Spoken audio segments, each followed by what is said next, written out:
The janitor's drain, a ranger's ordeal. There are rules that are not written in any employee handbook. They aren't posted on any official signs or discussed in any safety briefings. These are the other rules. The ones passed down in hushed tones from a retiring veteran to a wide-eyed rookie. The ones you learn when the sun goes down and the forest changes its shape. We call the collection of these desperate, whispered warnings the Wilderness Protocol. They are the guidelines for survival when logic fails and the natural world shows its true, unknowable face. Most of these protocols are preventative. Simple prohibitions. Don't whistle in the woods after dark. Never answer if you hear your name called from the trees. If you find a staircase in the middle of a forest where none should be, turn around and don't look back. They are the accumulated wisdom of those who have stared into the abyss and were lucky enough to step back. But sometimes the warnings aren't enough. Sometimes a protocol isn't just ignored, but shattered with deliberate intent. Tonight's debriefing is one such story. A story of what happens when the barrier between our world and another is made thin, and the consequences come to collect. Part 1. Someone deliberately poured water down the janitor's closet drain. Now the whole visitor center is flooding with something else. There are places, tucked away in the forgotten corners of our world, that operate on a different set of rules. Ancient places, draped in the stunning beauty of nature, that hide a set of laws far older and far more unforgiving than any human legislation. We call the collection of these desperate, whispered warnings the Wilderness Protocol. They are the guidelines for survival when logic fails and the natural world shows its true, unknowable face. Most of these protocols are preventative. Warnings. Don't whistle in the woods after dark. Never answer if you hear your name called from the trees. If you find a staircase in the middle of a forest, turn around and don't look back. But tonight's story isn't about prevention. It's about the aftermath. It's about what happens when someone doesn't just break a rule, but shatters it with deliberate, malicious intent. It's about a state-of-the-art visitor center, a janitor's closet, and a simple drain. And it's about what came up when the water went down. This is the story of the Ethelgard National Park incident. An event officially explained away as a catastrophic plumbing failure and subsequent mass hallucination due to a rare geological gas leak. But I was there. I was the one who survived. And I can tell you what flooded the halls of that building wasn't gas. It was something else entirely. For 5 years, Ethelgard National Park was more than my job. It was the rhythm of my life. I was a park ranger there, and I had come to believe I knew its soul. Not the soul you see in brochures, but the real one. I knew the scent of pine needles turning to mulch in the damp earth after a 3-day rain. I knew the precise way the afternoon sun would strike the granite face of Old Man's Ridge, making it look like a sleeping giant. I knew the trails that weren't on any map, the ones worn into the land by deer and elk and things much older. The park was my sanctuary and my warden. A sprawling expanse of primordial forest in the Pacific Northwest that was beautiful, but a beauty with teeth. It was the kind of place that held its secrets close, where the silence was so profound it felt like a physical presence. Our public face, our embassy to the civilized world, was the visitor center. It was a paradox of a building, a modern marvel of recycled steel, polished concrete, and vast panes of glass, all designed to give tourists a safe, curated glimpse of the untamed world it bordered. Inside, it was all clean lines and controlled environments. Interactive touchscreen displays about the local watershed, a small, climate-controlled museum of regional history, a gift shop selling overpriced hoodies, and a cafe that always smelled of burnt coffee and cinnamon. It was a fortress of information, designed to arm people with knowledge before they stepped into a world where knowledge often wasn't enough. And in the back, behind the smiles and the brochures, were the administrative offices. This was our world, the Rangers' world. We were a small crew, the kind of professional family forged by shared hardship and long winters. There was Sarah Jenkins, the head ranger. Sarah was in her late 40s, sharp and pragmatic, with a gaze so direct it could make you feel like you were being physically pinned to the wall. She'd been at Ethelgard for 20 years and possessed a fierce, maternal protectiveness over the park. To her, a discarded candy wrapper on a trail was a personal insult. Then there was Ben Foster, our maintenance chief. Ben was a fixture, a man who seemed to be composed of equal parts gristle, grease, and quiet competence. He was in his 60s, with hands as gnarled and tough as oak roots. He knew the visitor center's guts better than the architects who designed it.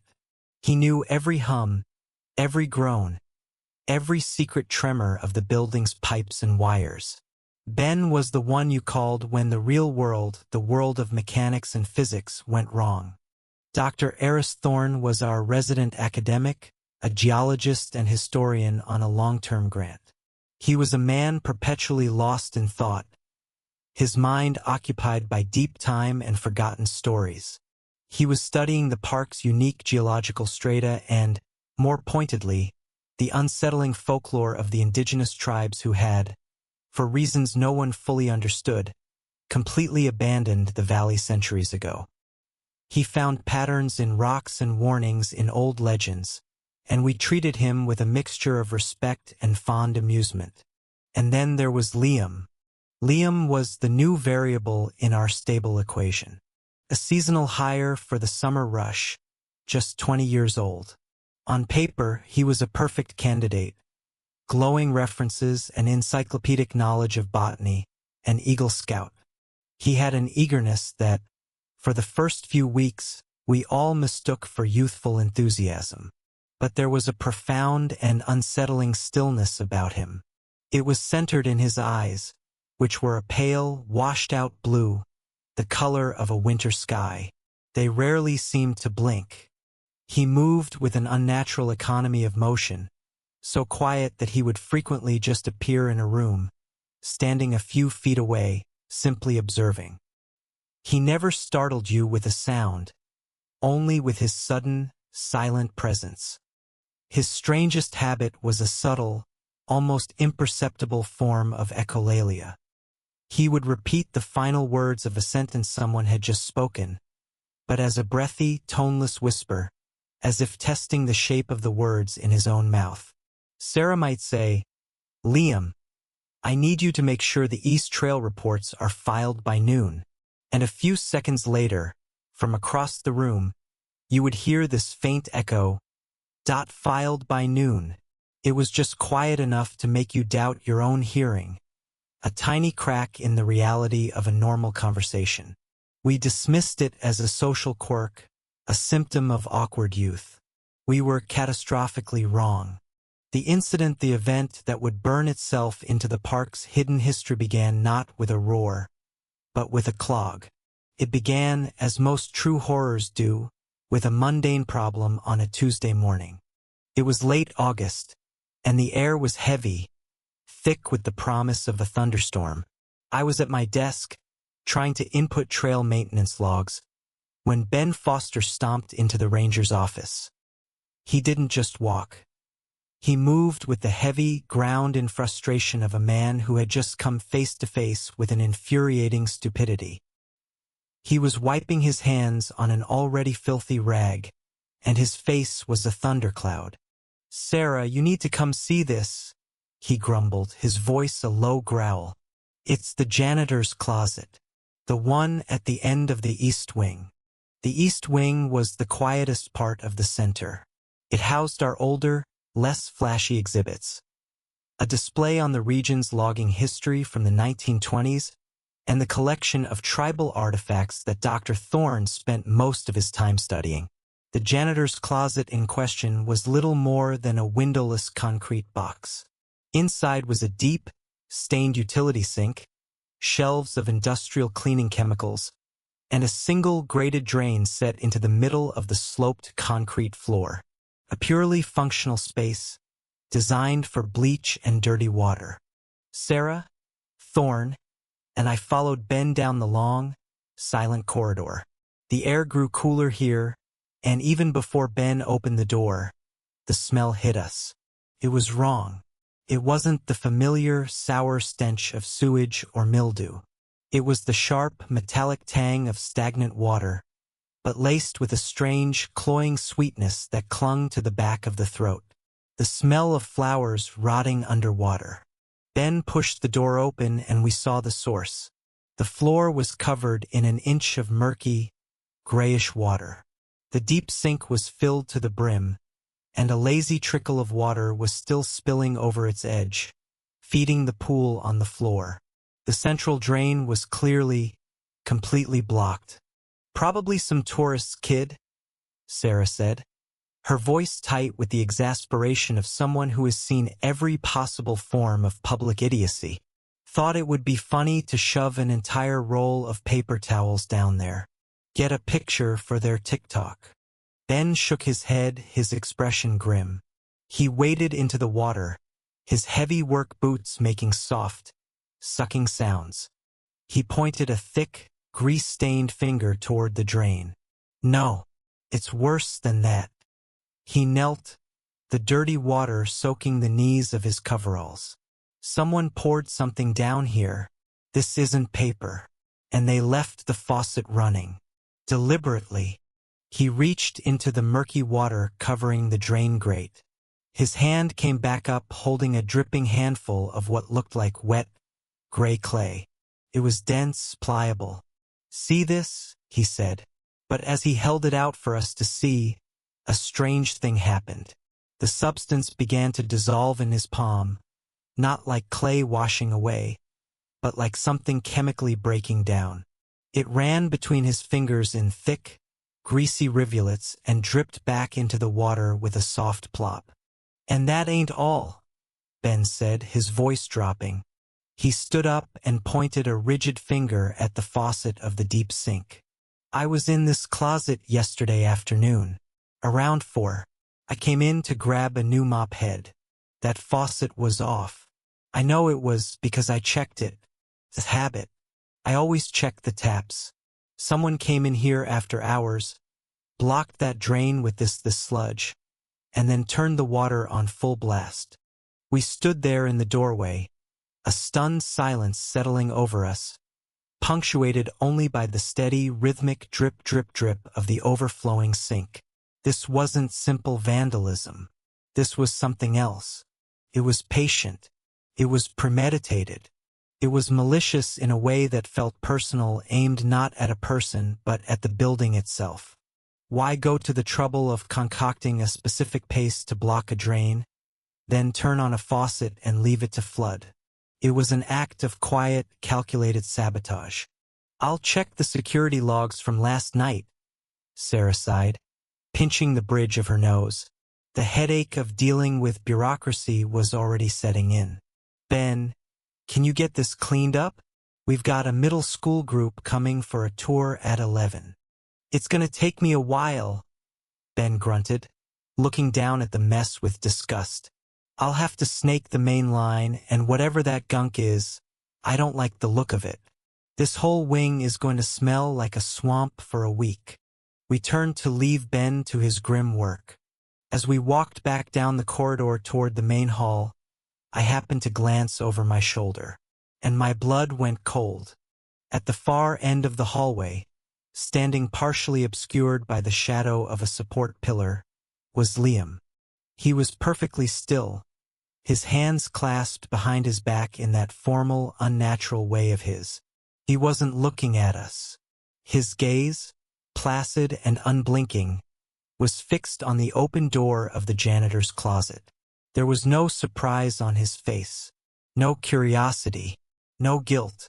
He just seemed observant, like a chemist watching the first predictable stage of a chemical reaction he had initiated himself. He was watching his work begin. A cold, tight knot formed in my stomach.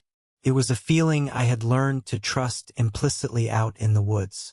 It was the ancient primal instinct that tells you when you're being watched by a predator. The feeling that warns you when you have unknowingly stumbled out of your territory and into someone else's.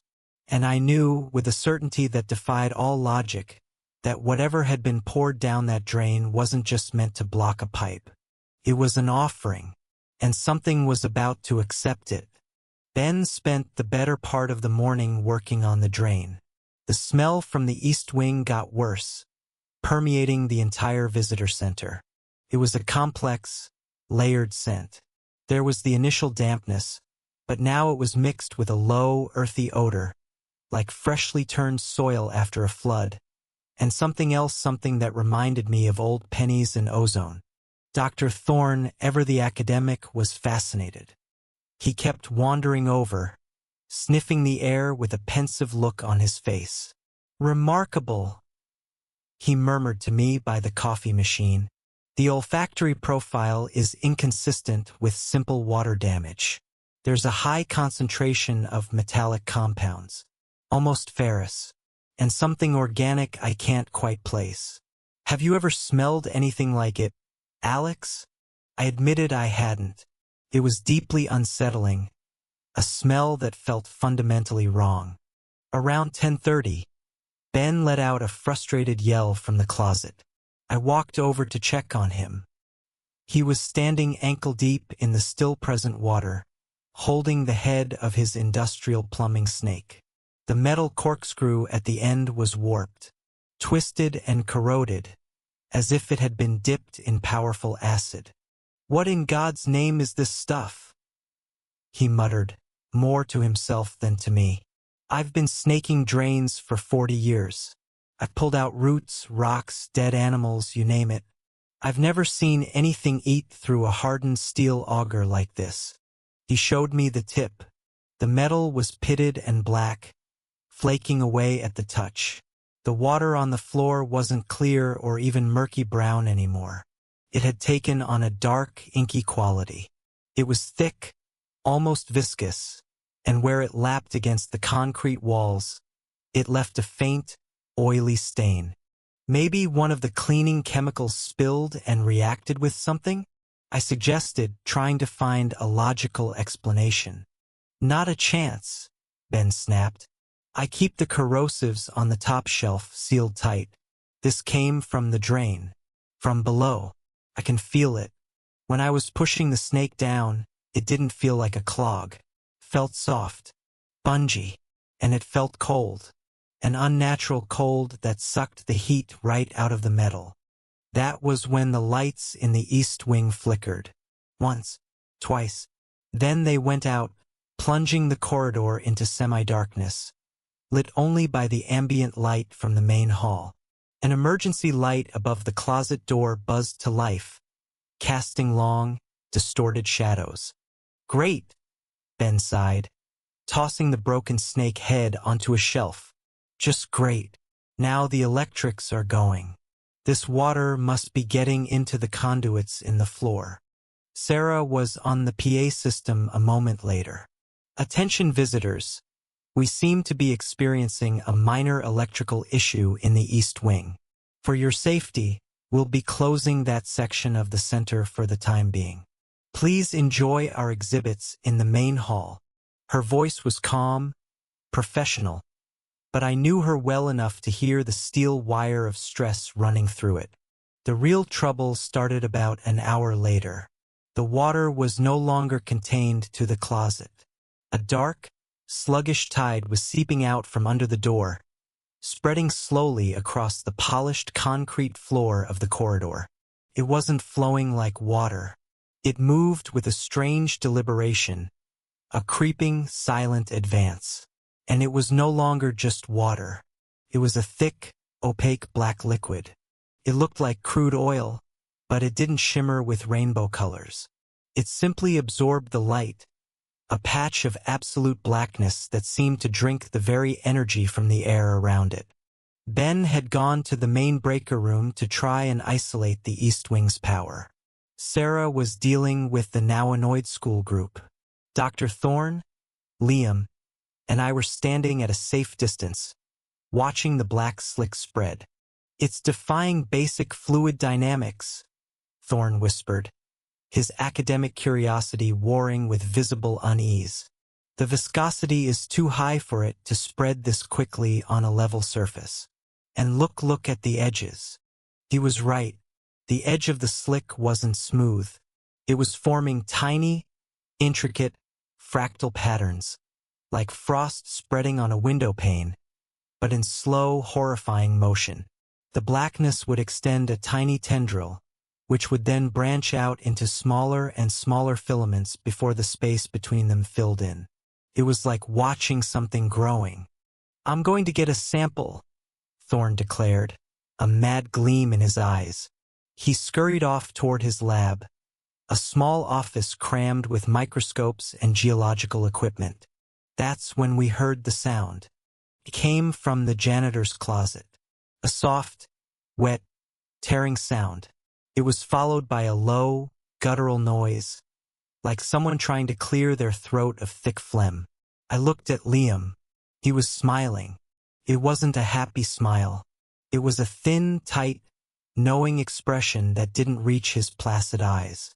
"Ben," I called out, my voice sounding weak in the long hallway. "Ben, you in there?"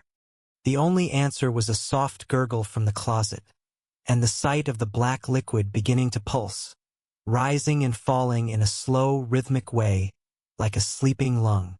A wave of pure, primal fear washed over me.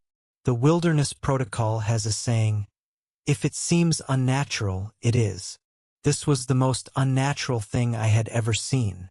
The smell was stronger now, heavy and suffocating. The metallic tang was overlaid with the smell of a slaughterhouse. Iron and rot. I looked at Liam again. "Did you do this?"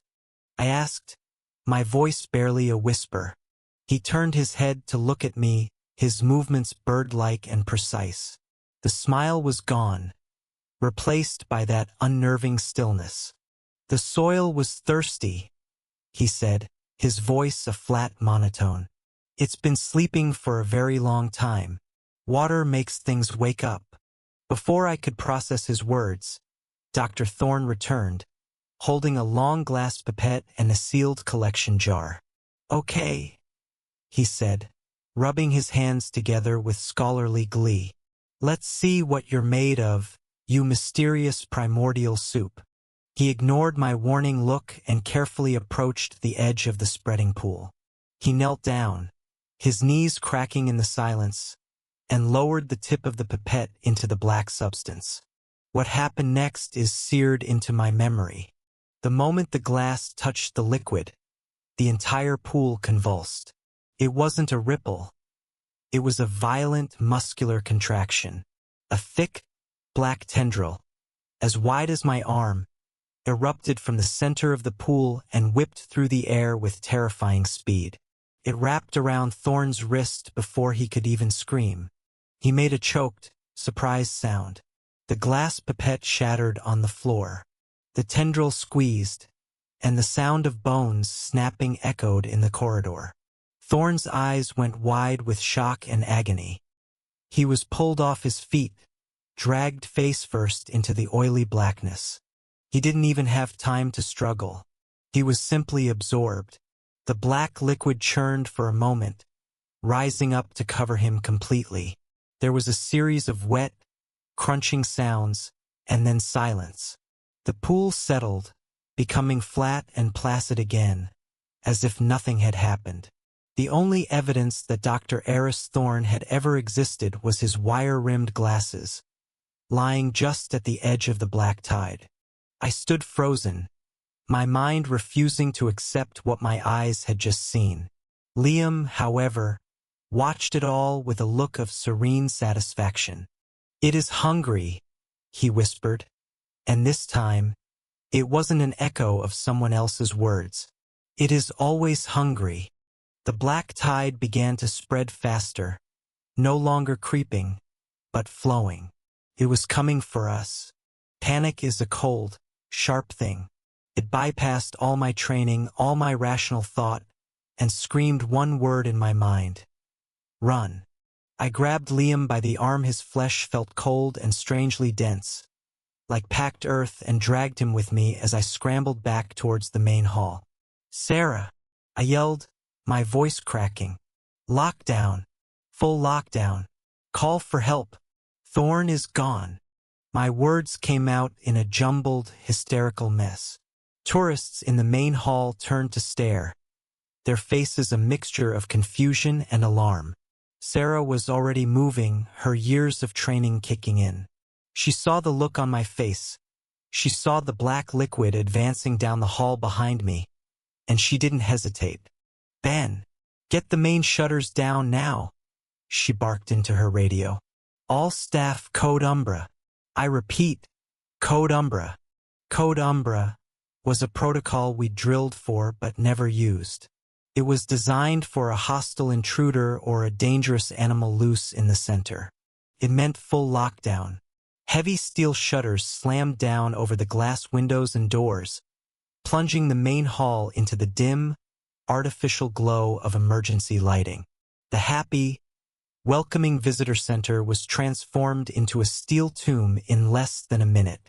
The sounds from outside the wind, the rain that had started to fall, the distant traffic were all cut off, replaced by an oppressive, ringing silence.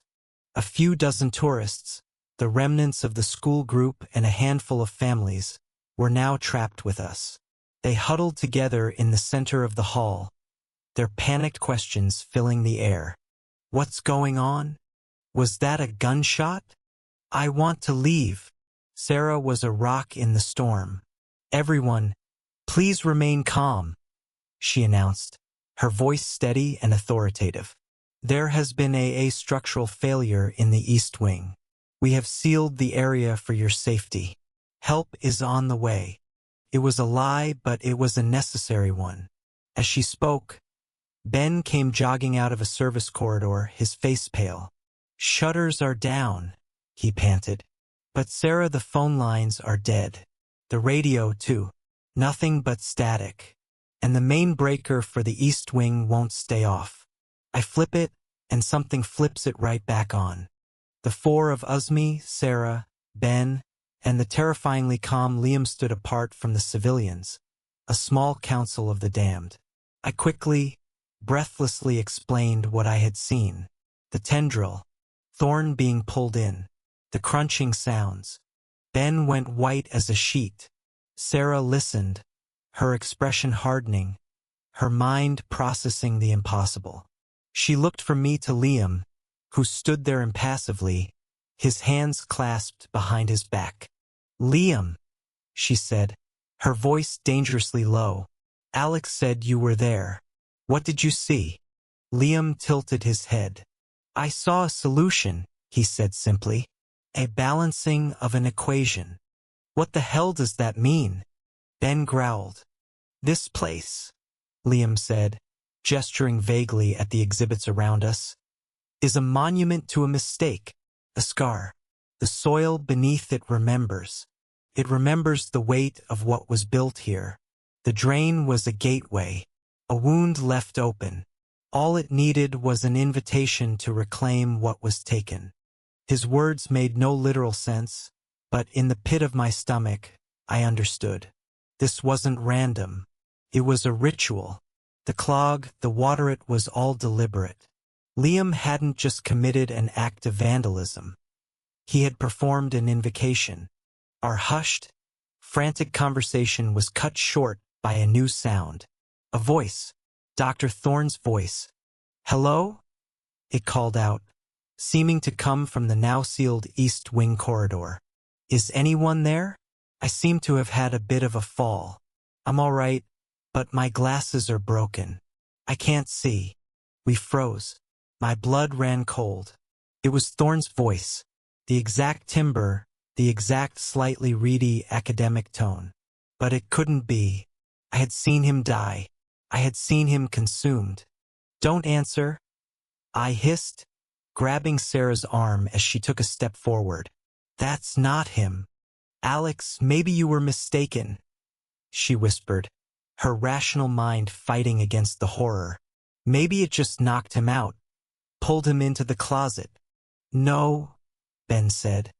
his eyes wide with a fear I'd never seen in the old man before. "Listen." We fell silent, straining to hear. The voice called out again. "Sarah? Alex? I must have hit my head. The liquid, it's fascinating. A symbiotic colony of microorganisms, I think. Utterly remarkable. Can someone please open the door?" It sounded perfectly like him, but underneath the words, there was something missing. The little affectations, the breaths, the tiny imperfections of human speech. It was a perfect recording, a mimicry, and then another sound joined it. The sound of my own voice. "Ben? Ben, you in there?" It was what I had called out into the closet earlier. The exact words, the exact inflection of my voice, laced with concern. It echoed down the hall from the darkness, a ghostly replay of a moment in time. The black liquid, which had now covered the entire floor of the East Wing corridor and was beginning to seep under the fire door, was learning. It was consuming not just matter but memory, sound, people. The terror in the room escalated. The trapped tourists had heard the voices too. A woman began to sob quietly. "It's a trick," Sarah said, her own voice trembling slightly. "It's trying to get us to open the door." As if in response, a loud bang echoed from the fire door. Then another, and another. Something was hitting it from the other side. Something heavy and powerful. The thick steel door shuddered in its frame. But the most horrifying thing was the sound that accompanied the banging. It was a chorus of stolen voices, Thorne's academic mutterings, my own worried calls, snippets of conversation from the gift shop, the laughter of the children from the school group, all jumbled together into a meaningless, terrifying cacophony. It was the sound of everything the liquid had touched, everything it had heard, played back in a symphony of madness. And through it all, a new sound began to emerge, a wet, sloppy, dragging sound, the sound of something heavy and misshapen pulling itself across the floor. The banging stopped. A profound silence fell, broken only by the quiet weeping of the tourists. Then, from under the fire door, a single black tendril, no thicker than a pencil, squeezed through the gap. It quivered in the air for a moment, like an insect's antenna, before retreating back into the darkness. It was testing the barrier, probing for a way in. We backed away from the door, a collective, silent retreat. We were trapped in the main hall, a steel and glass box, with a handful of terrified civilians. Outside was the wilderness. Inside, behind a single door, was a monstrous, growing entity that had consumed one of our own and was now wearing his voice like a mask. Liam watched the door with an expression of paternal pride. "It is learning so quickly," he whispered, a genuine, human-like warmth in his voice for the first time. "It is so very clever." The next few hours were a slow-motion nightmare. Time seemed to stretch and warp. The emergency lights cast everything in a stark, sterile glare that felt colder than darkness. The main hall, usually a place of discovery and light, had become our prison. We were adrift on a small island of safety, surrounded by a rising tide of the unknown. The entity in the East Wing fell silent, a tactic that was somehow more terrifying than the noise. The absence of the banging and the stolen voices left a vacuum that we filled with our own mounting paranoia. Every creak of the building, every nervous cough, made us jump. We were all watching the fire door, waiting. Sarah, Ben, and I tried to maintain a sense of order. We gave water to the tourists, tried to offer reassuring words. We didn't believe ourselves. We searched for any other way out, a maintenance hatch, a skylight, anything. Ben confirmed what we already suspected. Every possible exit was sealed by the same heavy-duty shutters. The center was designed to be a fortress. We had locked ourselves inside with the monster. The true horror, however, began to unfold not from the East Wing, but from within our own group. The entity didn't need to break down the door. Its influence was already seeping in, poisoning our perception. It started subtly. A woman claimed she saw a man's fascia distorted, waterlogged face staring at her from the darkened reflection in a display case. A child began crying, pointing at a dark corner and insisting the drippy man was hiding there. We tried to soothe them, dismissing it as fear and tricks of the light. Then Ben saw it. He was standing guard near the restrooms, his hands clenched into white-knuckled fists. I walked over to him, offering a bottle of water. He was staring down the short hallway that led to the men's and women's rooms. "I saw him, Alex," he whispered, his voice hoarse. "I swear to God, I saw him, Dr. Thorne. He was just standing there at the end of the hall. He was soaking wet, water just pouring off him. He smiled at me." Ben shuddered violently. It wasn't his smile. It was too wide. I peered down the hallway. It was empty. "Ben, you're exhausted. Your mind is playing tricks on you." "No," he insisted, grabbing my shirt. It was him. He was there for a second, and then he just dissolved, like he was made of wet sand. Before I could reply, a man from the tourist group let out a sharp, terrified gasp. He was pointing toward the far side of the main hall, near the entrance to the small theater where we showed a 20-minute loop about the park's geology. Standing in the shadows just inside the theater's entrance was a figure. At first glance, it looked like Dr. Thorne. Same tweed jacket, same slacks, same slight stoop. But it was wrong. Horribly wrong. Its proportions were off, its limbs too long, its head tilted at an angle that would have snapped a human neck.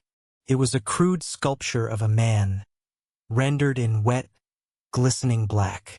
As we watched, its form seemed to shimmer and lose cohesion, the details blurring as if we were looking at it through a heat haze. It raised one of its two long arms and waved, a slow, languid gesture. Then, just as Ben described, it collapsed in on itself, melting into a black, oily puddle on the floor that quickly seeped into the carpet and vanished. A wave of screams erupted from the tourists. The illusion of safety was shattered. It wasn't just in the East Wing anymore. It was here. It was inside with us. The small amount of liquid that had seeped under the door, the puddle left by the melted doppelganger, was spreading, infiltrating. The paranoia became a contagion. People started looking at each other with suspicion. A man accused his wife of not being herself, claiming her eyes were too dark. We had to separate them. The fabric of our small, trapped society was unraveling. We were no longer a group of survivors. We were a room full of strangers terrified of each other. And then there was Liam. He sat on a bench near a large, taxidermied black bear, watching the chaos with a look of detached curiosity. He seemed to be the only one who was completely immune to the fear. He was an island of calm in a sea of terror, and that made him the most frightening thing in the room. I approached him, my heart hammering in my chest. I needed answers. "How is it doing this?" I demanded. "How is it getting in? How is it making us see things?"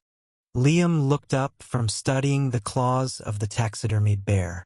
"It doesn't need to get in," he said, as if explaining something simple to a child. "It's already here. It's in the pipes, in the foundation. This building is just a hollow bone, and it's the marrow.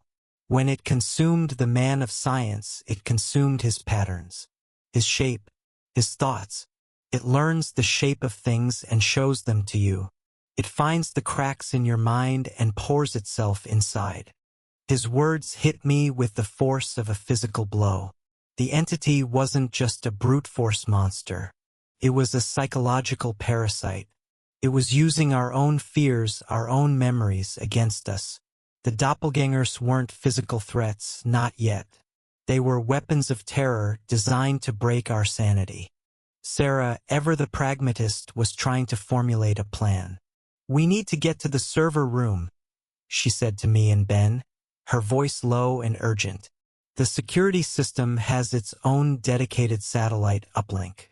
It's shielded on an independent power source. If we can get to it, we might be able to send an SOS." The server room was in the basement. To get there, we had to go down a service stairwell located, of course, right next to the East Wing corridor. It was the heart of the infection. "We can't risk it," Ben said immediately. "That's ground zero." "It's our only chance," Sarah countered. "We stay here, we go insane, or we starve. Or it figures out how to make its little puppet solid. Is that a risk you want to take?" She was right. Doing nothing was a death sentence. We had to act. We formulated a desperate plan. Ben, who knew the building's layout best, would lead. I would be his backup. Sarah would stay in the main hall to keep the civilians calm and watch Liam. We armed ourselves with the only things we could find: 2 heavy, maglite flashlights and a fire axe from an emergency case. As we prepared to leave, Liam stood up. "You are going into the heart," he said. It wasn't a question. "It will be pleased to have you. Prefers the strong ones. More flavor. Stay away from them, Liam," Sarah warned, positioning herself between him and the terrified tourists. Liam just smiled that thin, cold smile. "The door is already open," he said, looking at me. "It's inside you. It's inside all of you. You just don't know it yet." With his chilling words echoing in our ears, Ben and I moved towards the service stairwell. Every shadow seemed to move. Every reflection seemed to hold a distorted face. The air grew thick and cold, and the faint, sweet smell of rot intensified. We were leaving our tiny, besieged island and wading into the dark, silent ocean that was waiting to drown us. The door to the service stairwell groaned in protest as Ben pulled it open. A wave of cold, damp air washed over us, carrying that now familiar scent of wet earth and decay. It was stronger here, almost overpowering. This was the building's circulatory system: pipes, vents, and conduits all converged in this concrete shaft. And it was clear the infection was spreading through them. Dark, oily streaks stained the concrete walls, weeping from the joints of pipes like black tears. "Stay close," Ben whispered, his voice tight. He clicked on his maglite, its powerful beam cutting a sharp cone through the oppressive darkness. I did the same. Our 2 beams danced around, painting shifting patterns of light and shadow on the grimy walls. The stairwell descended into blackness. Every footstep echoed, unnaturally loud in the silence. We moved slowly, deliberately, checking every landing, every corner. The air grew colder with each step down, a deep, subterranean cold that had nothing to do with the temperature outside. It was a cold that felt ancient. The basement was a labyrinth of maintenance corridors and storage rooms. The main breaker room was down here, as was the server room. The floor was slick with a thin film of the black liquid, forcing us to watch our footing. It wasn't deep, but the sight of it, gleaming in our flashlight beams, was enough to make my skin crawl. It felt like we were walking through the digestive tract of some immense, sleeping beast. We found the breaker room first. The door was ajar. Inside, a single emergency light flickered erratically. Ben had been right. The main switch for the east wing, which he had thrown hours ago, was now in the on position. "I swear, I shut it off," he breathed, his light trembling in his hand. "Something turned it back on," I said, stating the obvious. My eyes were drawn to the floor. Next to the main panel was a half-formed footprint, a glistening black impression that was slowly losing its shape and melting back into the thin layer of liquid on the floor. It hadn't been a phantom or a hallucination that flipped the switch. Something physical had been here. We backed out of the room, not wanting to linger. The server room was at the end of the main corridor. It was our goal, our only hope. As we moved deeper into the basement, the sound started. Faint at first, a soft, wet dripping that seemed to come from all directions at once. Then a scraping sound, the noise of something being dragged along concrete. It was distant, but it was getting closer. "We need to move faster," I urged Ben. He nodded, picking up the pace. Our boots splashed in the thin layer of ooze. The corridor ahead was a long, straight shot to the server room door. About 50 yards. We could see the stenciled letters on the door in the beams of our lights. That's when we saw the movement. At the far end of the corridor, something flowed out of a large air vent. It wasn't a trickle. It was a deluge. A thick, surging wave of the black liquid poured onto the floor, pooling and rising with terrifying speed. It was as if the main artery of the entity had just burst. In the center of the rising pool, the liquid began to churn and coalesce. It rose up, defying gravity, pulling itself into a recognizable form. First, a torso, then limbs, a head. It was Dr. Thorne. But this was no fleeting hallucination. This was a fully formed, three-dimensional construct. It was a perfect replica, down to the tweed jacket and the frantic, horrified expression on his face. He was dripping, constantly shedding black ooze that flowed back into the pool at his feet, yet his form remained solid. "Help me?" The Thorn thing gurgled, its voice a wet, distorted version of the original. It took a clumsy, lurching step towards us. "It hurts. Oh God. It hurts. It's wearing me." "Don't listen to it, Alex," Ben grunted, raising the fire axe. "It's a lure." The creature took another step. Its movements were jerky, unnatural, like a puppet on strings. "Sarah, tell her the petroglyphs, the weeping stone, not a story." Its voice dissolved into a wet series of clicks and pops. Then its face contorted. The look of agony was replaced by a wide, predatory grin. The jaw unhinged, opening far wider than any human jaw could, revealing an empty, black maw. A long, black tendril snaked out from its throat and whipped towards us. We scrambled back. The tendril smashed against the wall where we'd been standing, leaving a deep gouge in the concrete. "The server room. Now!" Ben yelled. We sprinted. We ran through the slick ooze, our feet sliding, our hearts pounding. Behind us, the thorn creature gave chase, its steps now shockingly fast and heavy. It was no longer pretending to be a victim. It was a predator, and we were its prey. We reached the door. Ben fumbled with the handle. It was locked. A keycard scanner glowed a malevolent red next to the handle. "Sarah has the master card," Ben cursed, ramming his shoulder against the heavy steel door. It didn't budge. We were trapped.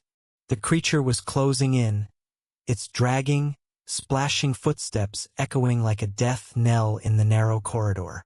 I turned, my maglite beam finding the monster. It was 20 feet away. 10. I did the only thing I could think of. I swung my own flashlight like a club, aiming for its head. The heavy metal light connected with a sickening, wet thump. The creature's head exploded. Not in a spray of blood and bone, but in a shower of thick black liquid. It splattered all over me, cold and viscous. The headless body staggered for a moment, then collapsed into a writhing pool of ooze on the floor. I stood there, panting, covered in the stuff. It didn't burn. It didn't sting. It just felt cold. And it felt like it was soaking into my skin, into my very being. "Alex, are you okay?" Ben yelled. I'm fine," I stammered, though I was anything but. The ooze on my clothes and skin seemed to be moving, writhing with a life of its own before slowly, unervingly, being absorbed, leaving my skin feeling cold and numb.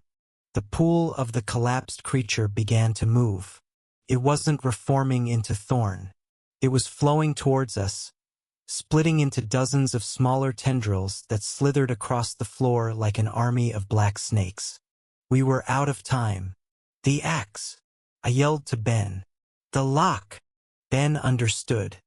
He raised the fire axe high and brought it down on the electronic lock with all his strength.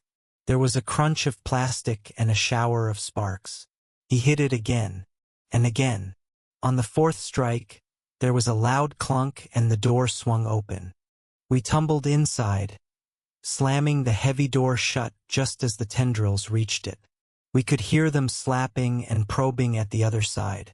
I threw the heavy deadbolt, sealing us in. We were safe. For now. The server room was cold, filled with the hum of dozens of computer servers stacked in racks. A single, dedicated satellite dish on the roof fed directly into this room. This was our sanctuary, our ark. As my breathing returned to normal, a wave of dizziness washed over me. The parts of my skin that had been splashed by the creature felt numb, and my vision swam for a second. In the reflection of a dark server screen, I saw my own face. But for a split second, my eyes glowed with a faint, phosphorescent blue. I blinked, and it was gone. It was just my own terrified face staring back at me. A trick of the light.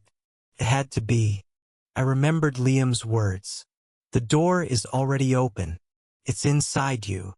A new, colder fear, one that had nothing to do with the monster outside, began to take root in my heart. The monster wasn't just trying to get into the room. It was already inside me. Inside the server room, the world shrank to the hum of machines and the frantic beating of our hearts. The sounds from the corridor outside faded, replaced by the low, steady thrum of technology. It felt like a different universe from the organic horror just beyond the door. Ben leaned against the wall, chest heaving, the fire axe held loosely in his hand. I was trying to wipe the last of the black residue from my arms, but the cold, numb feeling in my skin remained, and I couldn't shake the image of my own reflection, those momentarily glowing eyes. Was it a hallucination brought on by terror? Or was Liam right? Had I been contaminated? The terminal, Ben panted, pointing toward a workstation at the end of a server rack. If that satellite is still working, we can get a message out. I stumbled over to it, my legs feeling strangely heavy. I sat down, my hands hovering over the keyboard. My fingers felt stiff and clumsy.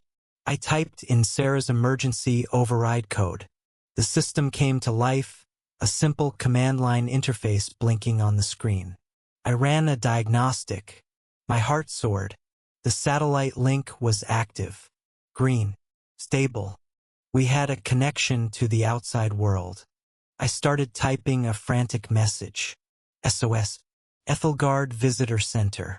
Hostile unknown organism. Staff compromised. Dr. Thorne KIA send help. Quarantine protocol. As I was about to hit send, a thought struck me, cold and clear.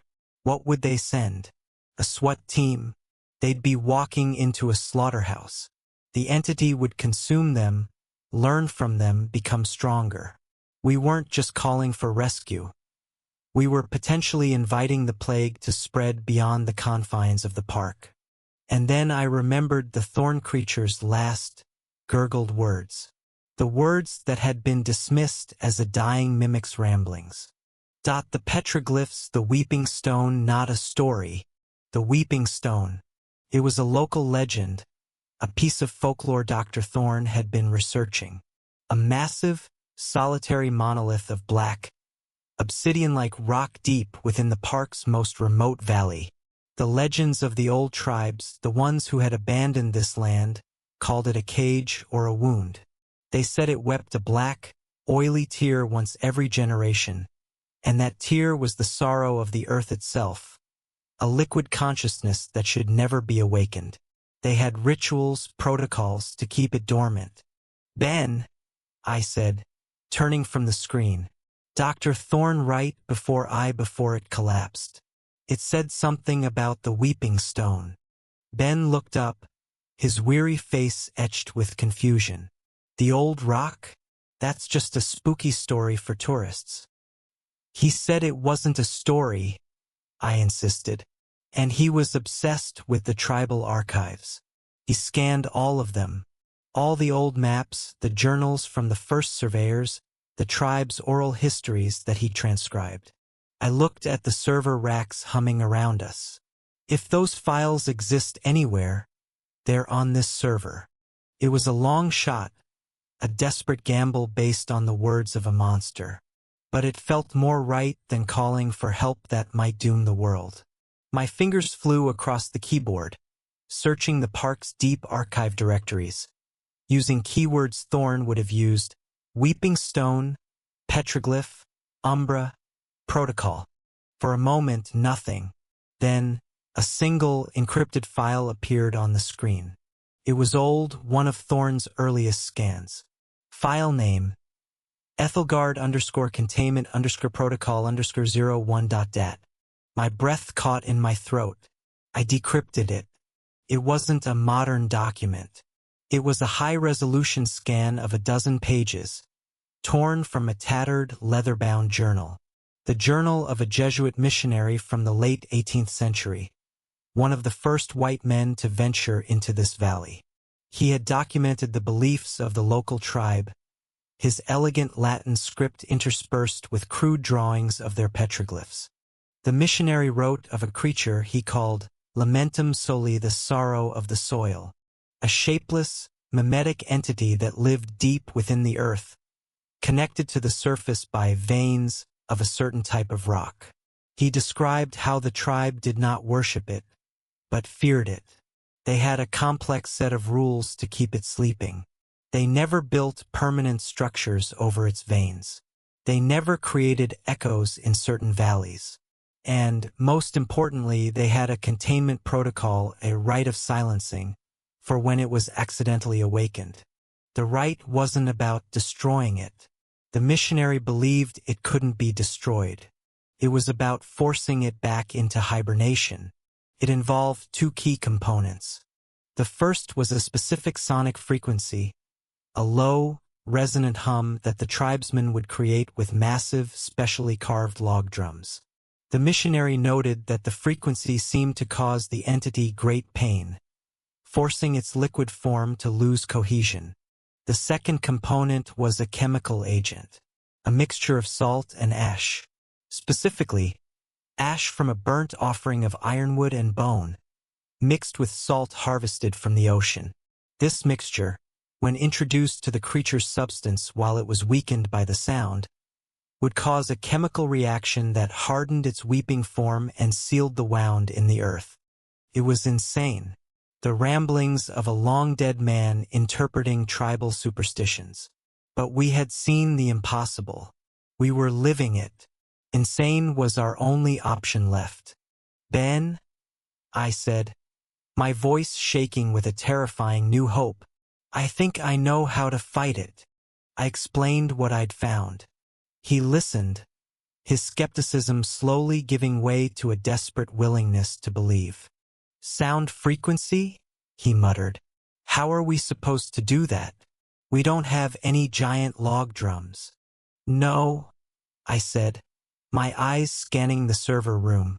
But we have the visitor center's PA system. The whole building is wired for sound. If I can isolate the emergency broadcast system, I might be able to generate a pure tone through this terminal. My mind was racing. I was no audio engineer, but I knew basic programming. I could write a simple script to generate a sine wave. And the salt and ash? He asked. My heart sank. Where would we get that? Then it hit me. The gift shop. They sold decorative bags of sea salt from the Oregon coast. And the East Wing exhibits the logging history display. It featured antique tools, including a massive, rust-pitted iron saw blade. Ironwood was what the tribe used. Iron. Maybe pure iron would have a similar effect. And the bone, one of the exhibits on local wildlife, was a complete skeleton of a saber-toothed cat, a fossil found in the park. It was a grotesque, desperate recipe. But it was a plan. Suddenly, a loud banging started on the server room door, making us both jump. It was followed by Sarah's voice, tinny and distant through the thick steel. "Alex! Ben! Open up! Are you in there?" Ben rushed to the door. "Sarah, we're here. We're okay. Thank God." Her voice came back, thick with relief. "Alex, that thing Liam, he's gone." He just walked toward the east wing door and it had opened for him. He walked right into the darkness. And the others, the tourists, they're panicking. Some are catatonic. "We have to get out of here. We have a plan, Sarah," I yelled. "A way to fight it. But we need things. From the gift shop and the exhibits."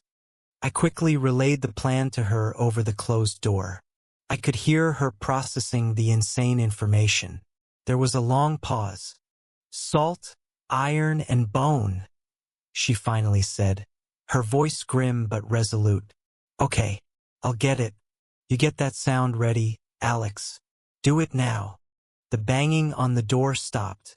We could hear her footsteps moving away. I turned back to the terminal. The pressure was immense. The lives of everyone in the building depended on my ability to turn a superstitious rite into a technological reality. And as I began to code, the numb feeling in my arm began to spread, and a faint, whispery voice echoed in the back of my mind. It sounded like Dr. Thorne. It sounded like me, and it was telling me to stop, to open the door, to let the sorrow of the soil in, so it could finally silence the noise of the world forever. The battle for the visitor center was about to reach its climax. But a different, more terrifying battle was just beginning inside my own head. The minutes that followed were the most intense of my life. My fight was on two fronts. Outwardly, my fingers flew across the keyboard, writing a crude but functional script to hijack the building's PA system. The code was messy, full of brute force commands and desperate shortcuts, but it was working. I was isolating the emergency broadcast speakers, bypassing all the normal inputs, and building a simple tone generator. Inwardly, a war was raging in my mind. The contamination from the creature was no longer just a physical numbness. It was a psychic assault. Whispers slithered through my thoughts, wearing the voices of the dead and the living. "It's so much easier to give in, Alex," said Dr. Thorne's voice, calm and reasonable. "This struggle is pointless. It is the natural order. We are the noise. It is the silence. They left you down here," whispered a voice that sounded like Sarah. "They're going to leave you to die. You're one of us now," gurgled the shapeless thing from the hallway. "You felt our truth. Open the door." I gritted my teeth, focusing on the lines of code on the screen. Each keystroke was an act of defiance. Ben stood watch at the door, the fire axe held at the ready, his face a grim mask of determination. He didn't know the battle I was fighting, but his presence was an anchor to reality. "How's it coming?" he asked, his voice cutting through the whispers. "Almost there," I muttered, my forehead slick with sweat. "I need the frequency." The missionary's journal described it as a hum that shook the stones but did not break the leaves. Low, very low. I found a reference in the notes, a comparison to the lowest note of a cathedral organ. I made a guess, inputting a frequency at the very bottom of the audible spectrum, a deep, resonant 30 Hz. "Okay," I breathed. "The sound is ready. Now we just need the ingredients."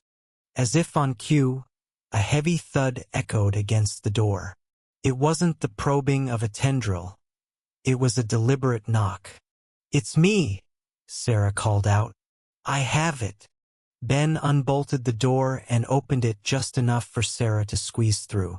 She was carrying a canvas bag, and her face was pale but determined. She dumped the contents onto the floor.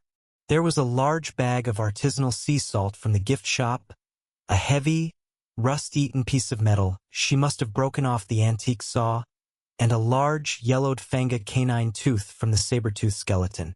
"The main hall is chaos," she said, her voice low. "The mimicry is getting stronger. It's not just sounds anymore. It's apparitions. People are seeing loved ones, monsters from their nightmares. The thing in the East Wing is learning how to read us." She looked at me, at the black stains on my shirt. "Are you okay, Alex?" "He was hit by some of it," Ben answered for me. "When we fought the thorn thing." Sarah's eyes narrowed with concern, but there was no time. "We do this now," she said. "How do we combine this?" Ben, the practical maintenance man, took charge of the physical components. He took the heavy piece of rusted iron and began grinding it against the concrete floor, creating a small pile of reddish-brown dust. It was slow, laborious work. Sarah broke open the saber-tooth thong with the back of the fire axe, the sharp crack echoing in the room. She crushed the brittle, ancient bone into a coarse powder. While they worked, I finalized the plan. "The PA system's central amplifier is here in the basement, in a utility closet down the hall," I said, pointing at a building schematic on the wall. "But the speakers are everywhere. When I activate the tone, it will blast through the whole building." The journal said the entity is weakened by the sound. "That's our window. Sarah, you and Ben need to get this mixture to the source. To the janitor's closet. Back to where it all started," Sarah murmured. "It's the gateway Liam talked about," I said. "We have to seal it there. I'll stay here and run the tone. I can keep it running for maybe 5 or 10 minutes before the amplifiers overheat and blow." "You'll be alone," Ben said, not looking up from his grinding. "They're abandoning you," the whispers hissed in my mind. "It's the only way," I said, my voice firmer than I felt. They worked quickly, mixing the rust dust, the bone powder, and the sea salt in the canvas bag. The resulting mixture was a gritty, grayish-red powder. It looked like nothing. It was everything. Sarah took the bag. 10 minutes. We'll be fast." She looked at me and Ben. "Whatever happens, it's been an honor." Ben just nodded, his jaw set. He hefted the fire axe. "Let's go finish this." They opened the door and slipped out into the darkened corridor. I threw the deadbolt behind them, sealing myself in once more. I was alone, truly alone, with only the hum of the servers and the venomous whispers in my head for company. I turned to the terminal, my hand hovering over the enter key that would activate the sound. My heart pounded a frantic rhythm against my ribs. I gave them a 2-minute head start, the longest 2 minutes of my life. The whispers grew louder, more insistent. Images flashed behind my eyes, the thorn creature's unhinging jaw, Liam's placid, smiling face, the black tendril wrapping around my arm. Then, through the thick steel door, I heard it.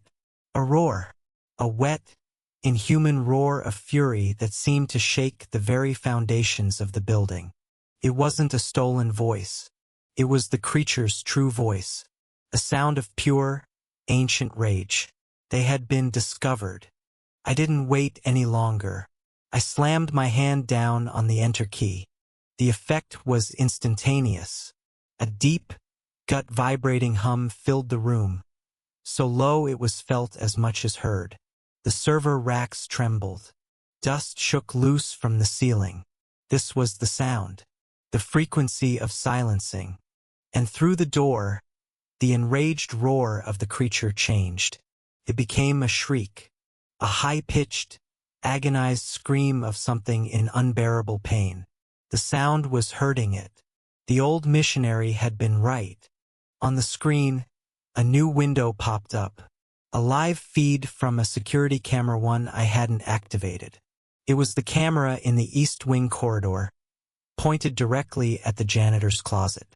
The feed was grainy, flickering, but what it showed made my blood run cold. The corridor was no longer just flooded with black liquid.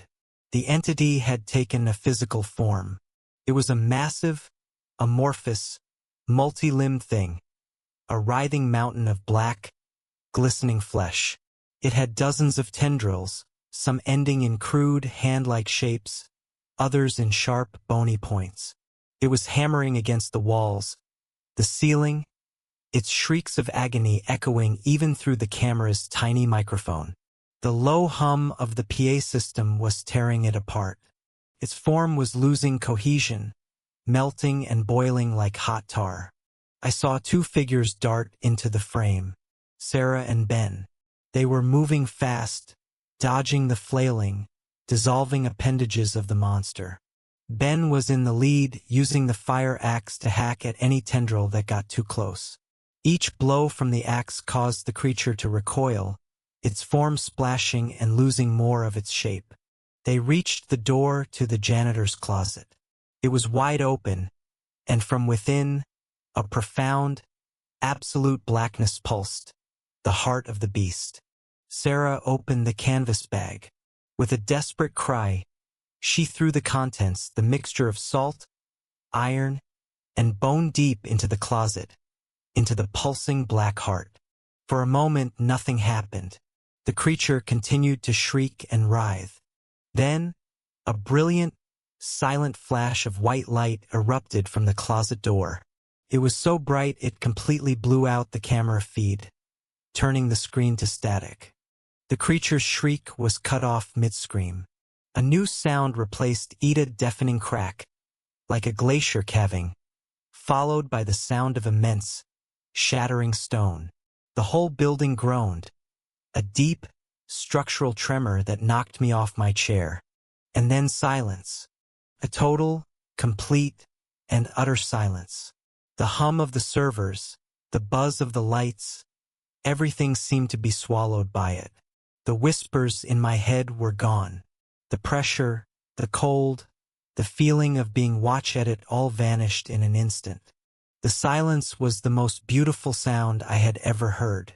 The server terminal beeped. The amplifiers had blown. The hum was gone. But it didn't matter. It was over. I sat there on the floor for a long time, bathed in the sudden, peaceful quiet. Shaking, weeping. I eventually pulled myself up and unbolted the door. The basement corridor was empty. The thin film of black ooze was gone. In its place were patches of a hard, black, crystalline substance, like jagged, freshly cooled obsidian. It was brittle, shattering under my boot like glass. The hardening agent had worked. I ran up the stairs, my feet echoing in the silent building. I burst into the main hall. The tourists were just as we'd left them, dazed and confused, but the oppressive atmosphere of fear was gone. They were just people in a dark room again. I ran for the East Wing. The corridor was a wreck.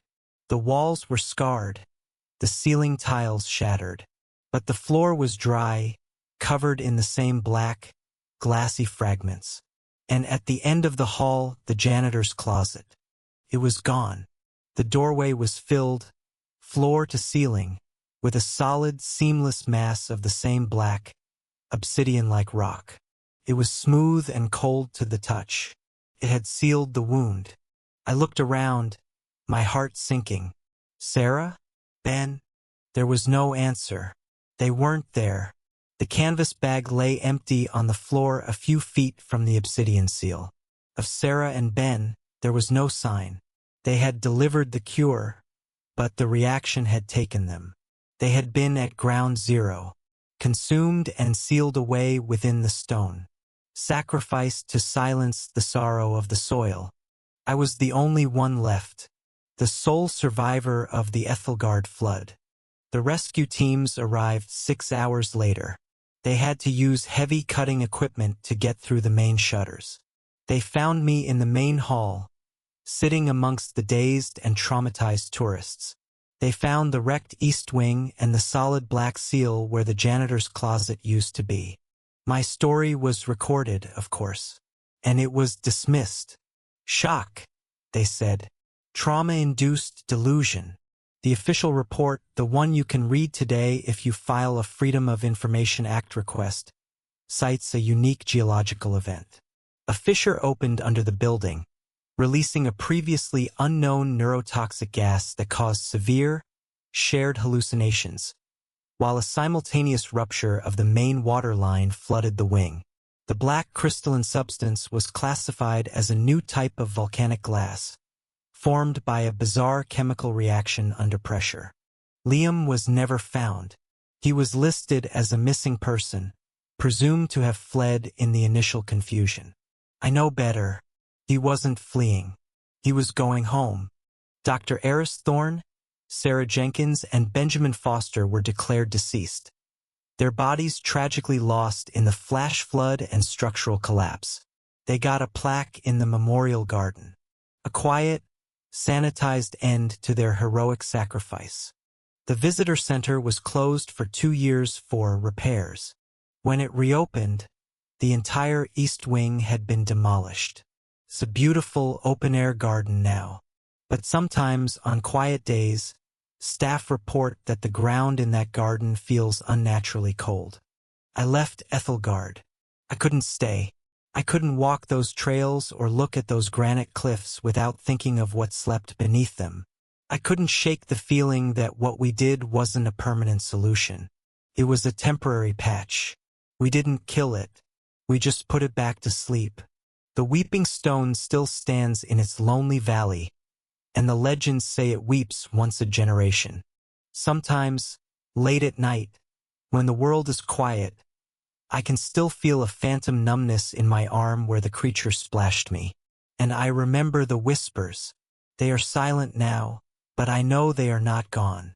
They are just waiting for another invitation, waiting for someone to deliberately pour water down a drain and wake the sorrow of the soil once more. Part 2. The new ranger refused to follow the protocol. Now the bells are ringing non-stop. There are rules that are not written in any employee handbook. They aren't posted on any official signs or discussed in any safety briefings. These are the other rules. The ones passed down in hushed tones from a retiring veteran to a wide-eyed rookie. The ones you learn when the sun goes down and the forest changes its shape. These are the protocols for places that don't abide by the laws of man.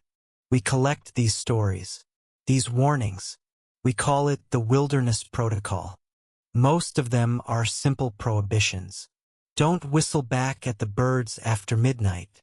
If you see a set of stairs where none should be, you do not climb them. Never say your own name to ask a question in the deep woods. They are the accumulated wisdom of those who have stared into the abyss and were lucky enough to step back. But tonight's story is about a protocol that was not just ignored, but scorned. It's about a man who saw ancient wisdom as old-fashioned nonsense.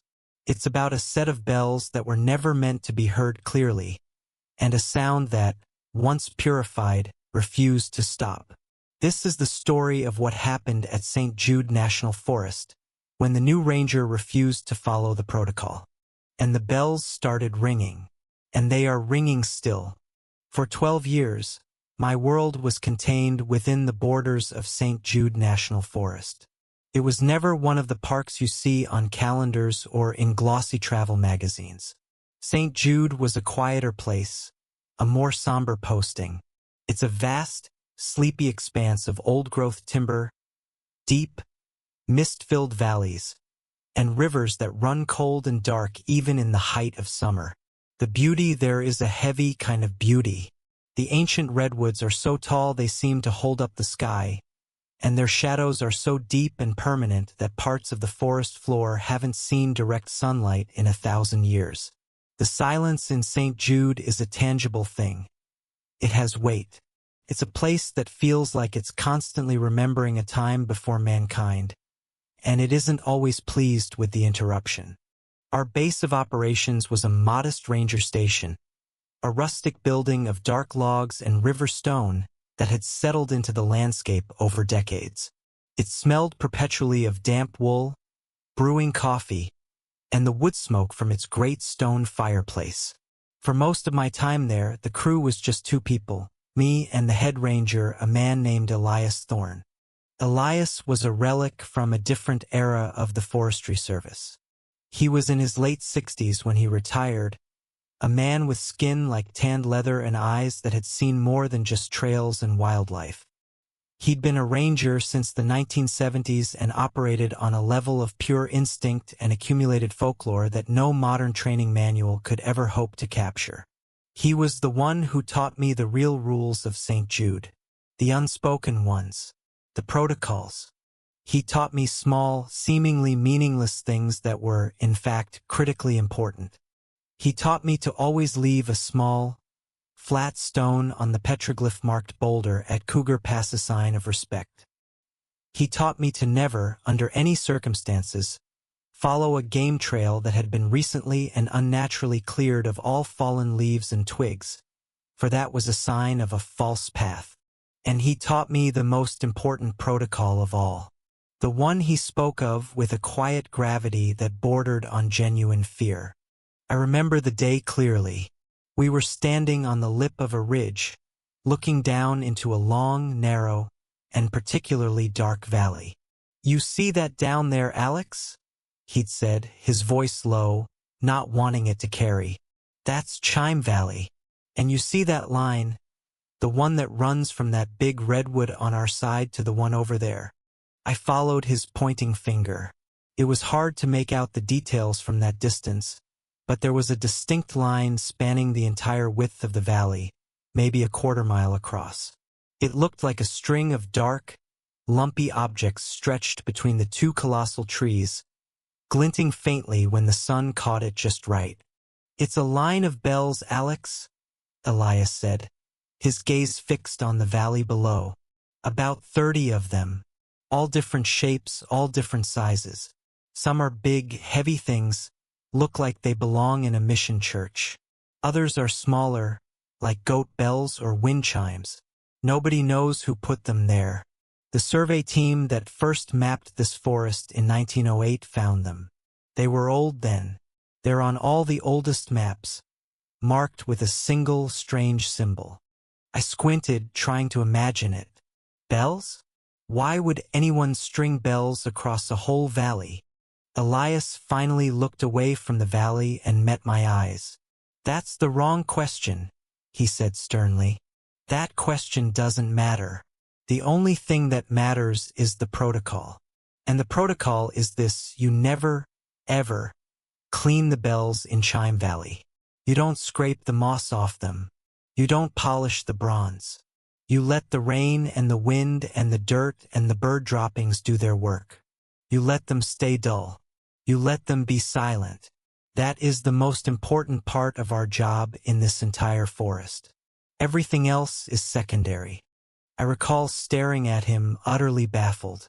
"But why? If they're historical artifacts, shouldn't we be preserving them? Cleaning them? Preserving them means leaving them the hell alone," he snapped, with a sudden ferocity that startled me. He took a deep breath, his voice lowering again. "Their sound, their true sound, it isn't meant for human ears, Alex. The moss, the grime, the corrosion, it's a blanket. It muffles them, keeps them quiet.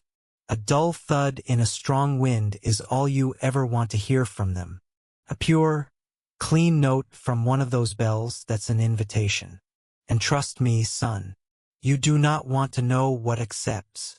That was the protocol, the most sacred and inexplicable rule in St. Jude. For 10 years, I obeyed it without question.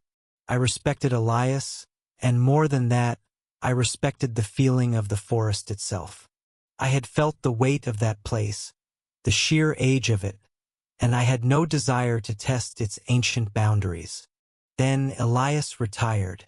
He shook my hand, told me to keep the silence, and moved to a small town in Arizona. And the Forestry Service, in its infinite wisdom, sent us Ethan Pike. Ethan arrived on a crisp Monday morning, looking like he'd been custom-made in a laboratory that builds perfect park rangers. He was young, maybe 30, with a ramrod-straight posture that spoke of his 4 years in the army and a square, handsome jaw you could use to level a tripod. He had a freshly minted degree in forestry management and carried with him an unshakable faith in 3 things: data, efficiency, and quantifiable results. He saw the world as a series of systems to be analyzed and optimized. He saw St. Jude not as a living, breathing entity, but as a resource to be managed. And he saw our local customs, the protocols Elias had instilled in me, as utter, contemptible nonsense. The friction between us was immediate and constant. He called our meticulously hand-drawn paper maps of the deep woods antiquated. He wanted to implement data-driven wildlife management strategies and optimize public-facing trail routes for maximum visitor engagement.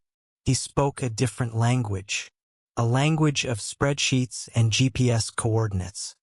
He made his opinion of the protocols clear within his first week. He saw me place a small, flat stone on the marker at Cougar Pass, just as Elias had taught me. Later that day, he cornered me in the station. "I have to ask, Alex," he began, a condescending little smirk playing on his lips. "The rock you left on that trail marker, what's that for?" "An offering to appease the trail goblins."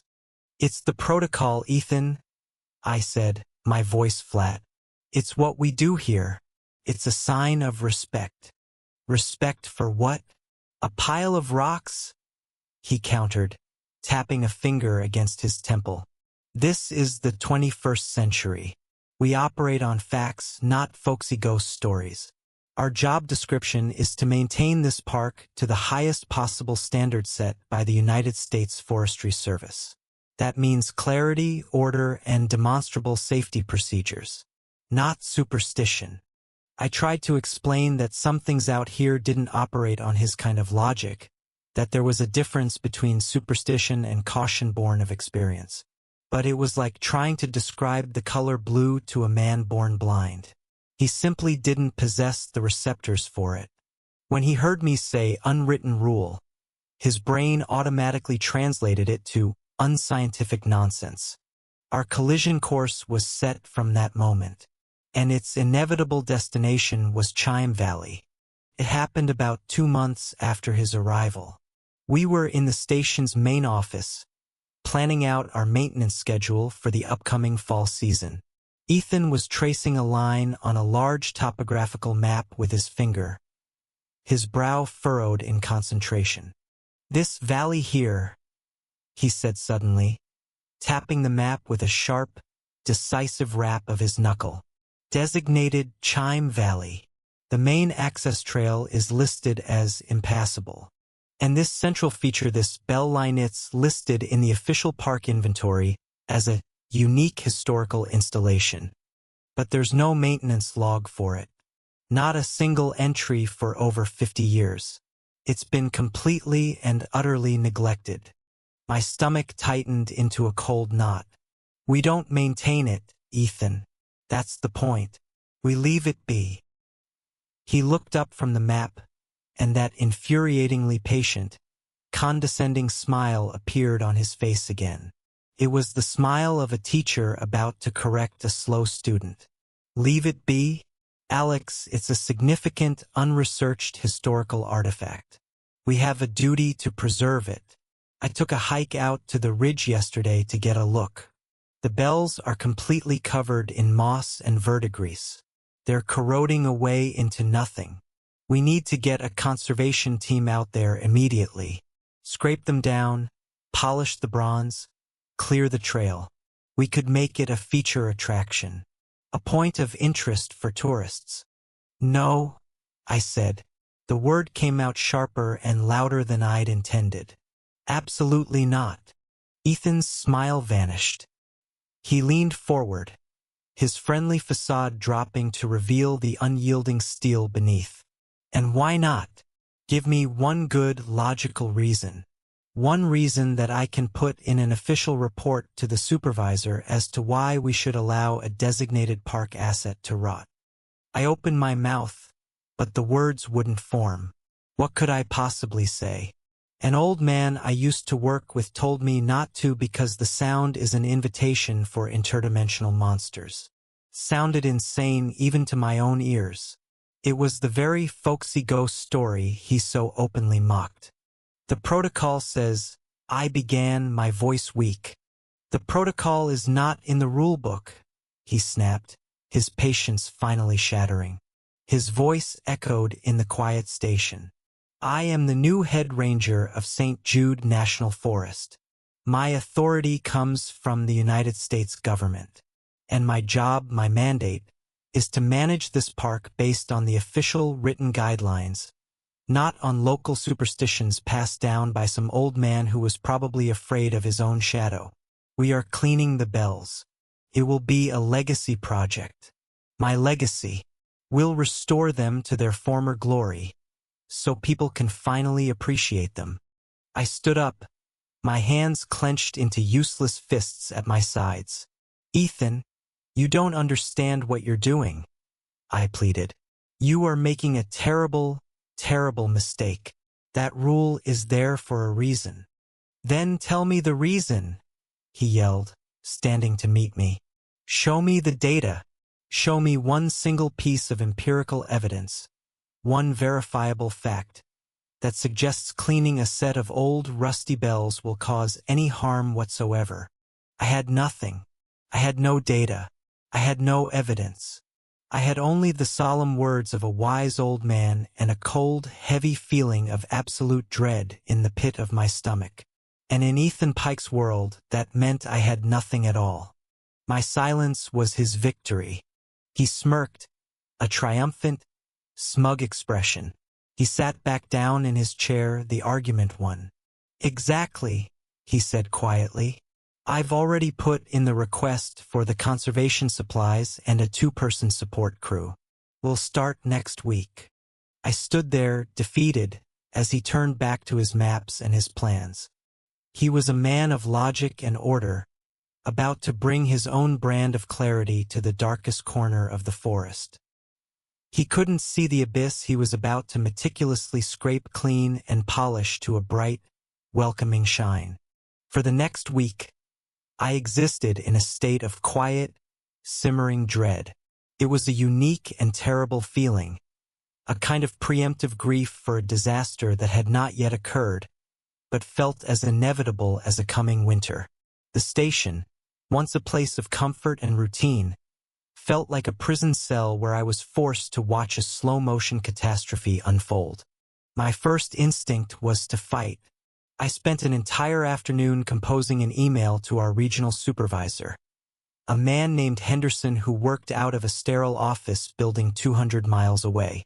I wrote and deleted and rewrote, trying to find a combination of words that would convey the sheer, monumental gravity of Ethan's plan without making me sound like I had lost my mind. How do you translate a gut feeling, a cold dread born of ancient folklore, into the sterile language of bureaucracy? How do you write, requesting immediate intervention to prevent Head Ranger Pike from angering the ancient, slumbering entity of the valley? Couldn't. The final draft was a weak, watered-down plea about violating local preservation customs and disregarding the advice of veteran staff. I received a polite, dismissive reply 24 hours later, commending Ranger Pike's proactive approach to asset management. The system was designed to reward men like Ethan. It had no vocabulary for warnings like mine.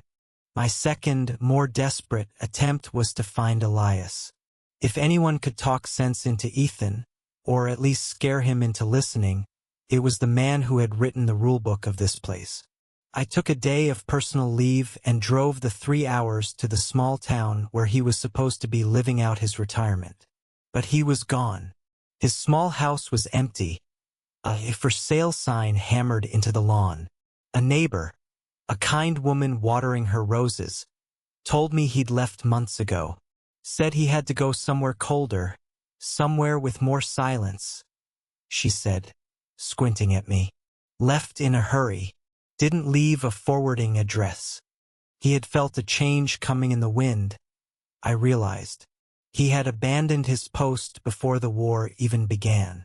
I was truly, completely on my own. Ethan, meanwhile, was a man galvanized by his new legacy project. He was a whirlwind of motion and delegation. The conservation supplies arrived boxes of industrial-strength polish, wire brushes, scrapers, and soft cloths. The two-person support crew he'd requested turned out to be a pair of bright-eyed, eager university students, barely older than Liam had been, thrilled to be getting field experience on a major historical restoration.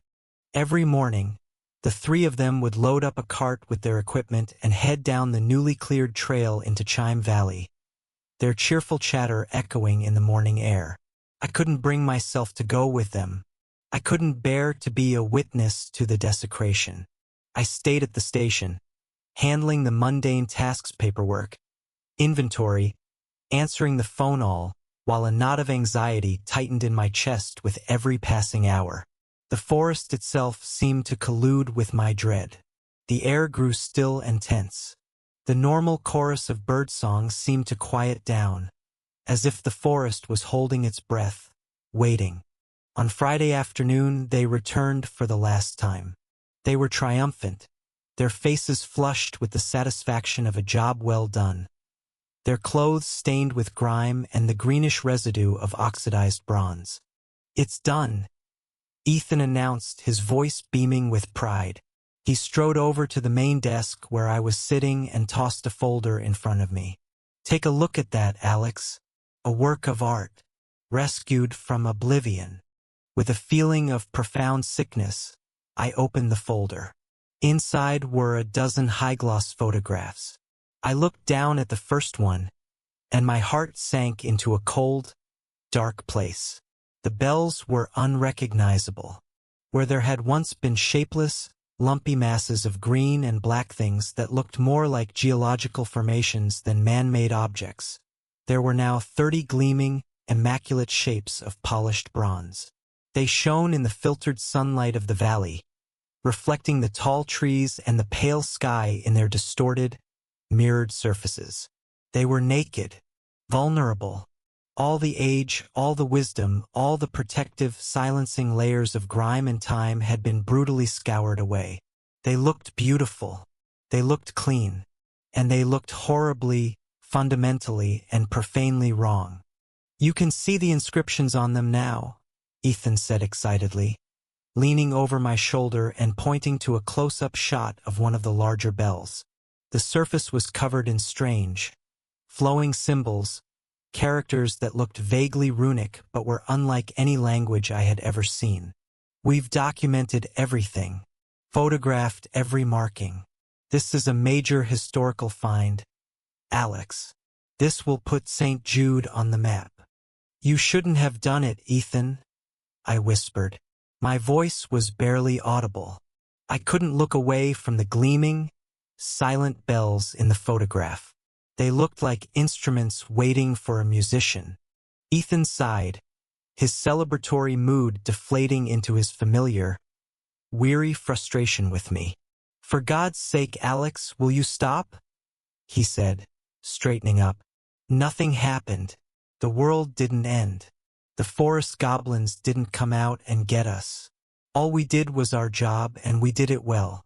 Now, people will be able to appreciate these artifacts for generations to come." He shook his head, snatched the folder from my desk, and walked over to his own office to file his triumphant report. That night, the silence was different. The forest at night always has a deep, heavy silence. But this was something else. It was a thin, stretched, expectant silence. It was the silence of a held breath. The silence of a stage moments before the curtain rises. Couldn't sleep. I gave up trying around midnight and sat on the wooden porch of the ranger station, nursing a mug of cold coffee, staring out into the impenetrable darkness and listening to the sound of nothing. The wind picked up around 2 in the morning. A strong gust, the precursor to an approaching storm, swept down from the high ridges and funneled through the valleys. It was a common occurrence, a sound as familiar to me as my own breathing. But this time it was different. From deep in the forest, carried on that first gust of wind from the direction of Chime Valley, a sound drifted up to the station. It was faint at first, a tiny silver thread of noise in the vast darkness. A single, perfect note. It was not the dull thud of a moss-covered hunk of metal. It was a clear, piercing, impossibly pure tone. A high, crystalline chime that cut through the night like a shard of falling glass. It hung in the air for a long, impossibly long moment, seeming to vibrate not just in my ears, but in my teeth, in the bones of the earth itself. It was the most beautiful and the most terrifying sound I had ever heard. Then another gust of wind tore through the valley, stronger this time, and another bell rang out, a lower tone, a deep and sonorous B-flat that seemed to make the windows of the station hum in sympathy. Then another, and another, a sharp, questioning C-sharp, a mournful, ringing F, a high, celebratory G that seemed to laugh at the darkness. It wasn't a melody. It was a discordant, random cascade of perfect, polished, achingly pure notes. The wind was playing the bells. And for the first time in centuries, perhaps in millennia, the bells were singing their true song. A light flicked on in the main station. The door opened and Ethan came out onto the porch, a confused but pleased look on his face. "What is that noise?" he called over to me, a grin playing on his lips. Are those the bells?" "Yes," I said, my voice numb. My throat felt tight. "Those are the bells." He listened for a moment, his head cocked to one side, his smile widening. "Hear that? That's the sound of history, Alex," he said, his voice full of satisfaction. "That's the sound of a job well done. Beautiful, isn't it?" He thought it was a triumph. He was the conductor who had finally brought a silent orchestra to life. He couldn't hear the fundamental wrongness in it. He couldn't feel the way the sound seemed to drill into your skull, the way the air itself felt like it was tightening, resonating with that unholy, chaotic chorus. The storm broke a few minutes later, and the wind began to howl in earnest. And with the wind, the ringing became a constant, overwhelming symphony. Dozens of pure, metallic notes, all ringing at once, clashing and colliding in the air. It was a wall of sound, a waterfall of chimes that washed over the entire forest, drowning out the wind, the rain, everything. It was beautiful, it was mesmerizing, and it was an invitation. I stayed on that porch all night, unable to move, just listening to the sound of Ethan's terrible, irreversible mistake echoing through the valleys. As the first gray light of dawn began to bleed into the sky, the storm passed and the wind began to die down. A horrifying new thought occurred to me as the last gusts faded into stillness. The wind was gone, but the bells didn't stop. They kept ringing. The sound didn't falter or fade. It continued its chaotic, non-stop, maddening chorus with no apparent cause. Something had answered the invitation, and it was now ringing the bells itself. The first full day of the ringing was the day the world began to unravel. Or so I thought at the time. I was naive. The unraveling was just beginning. The sun rose on a world that was saturated, drowned, in a tidal wave of sound. The storm had passed completely, leaving behind a clean, rain-washed sky. But the ringing was incessant. It wasn't just loud in the way a rock concert is loud. It was pervasive. It seeped through the thick log walls of the ranger station as if they were cheesecloth. It vibrated up through the floorboards, through the soles of our boots. There was no escape. It was a constant, high-frequency assault on the senses, a physical presence in the air. By 9 in the morning, both Ethan and I had splitting headaches. The world seemed to vibrate at a low, invisible frequency, making the edges of my vision shimmer. Trying to focus on any simple task, making coffee, reading a report, was nearly impossible. The sound drilled into your thoughts, scattering them like dust. It was like trying to read a book while a fire alarm goes off right next to your ear. Forever. Ethan was still desperately clinging to the shores of his rational world, but the tide was coming in fast.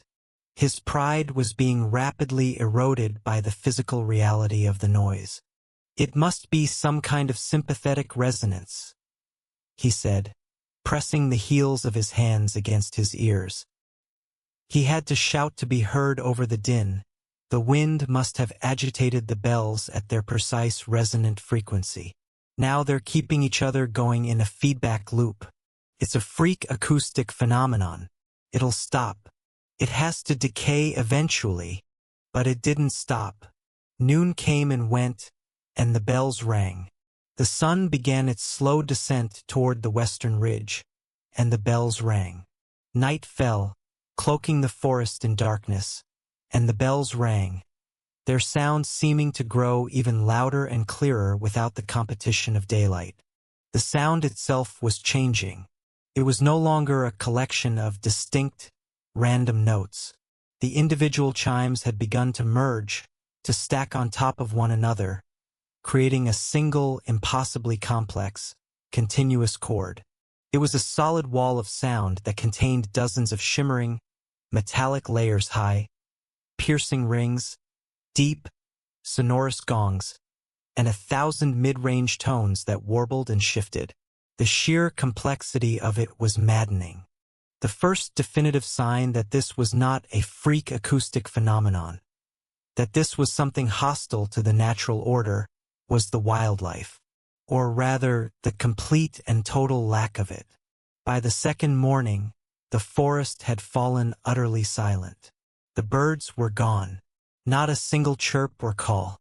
The squirrels, the chipmunks, the constant, busy chatter of the woods, all of it had been extinguished, replaced by the monolithic, overwhelming chime. That afternoon I found the first one. A large doe, lying by the side of the access road. Her body was still warm. There were no visible injuries, no marks of a predator or a vehicle collision. Her eyes were just wide, frozen in a state of pure, uncomprehending terror. Later we found 2 more, then a whole family of raccoons near the creek bed. They had all simply collapsed and died.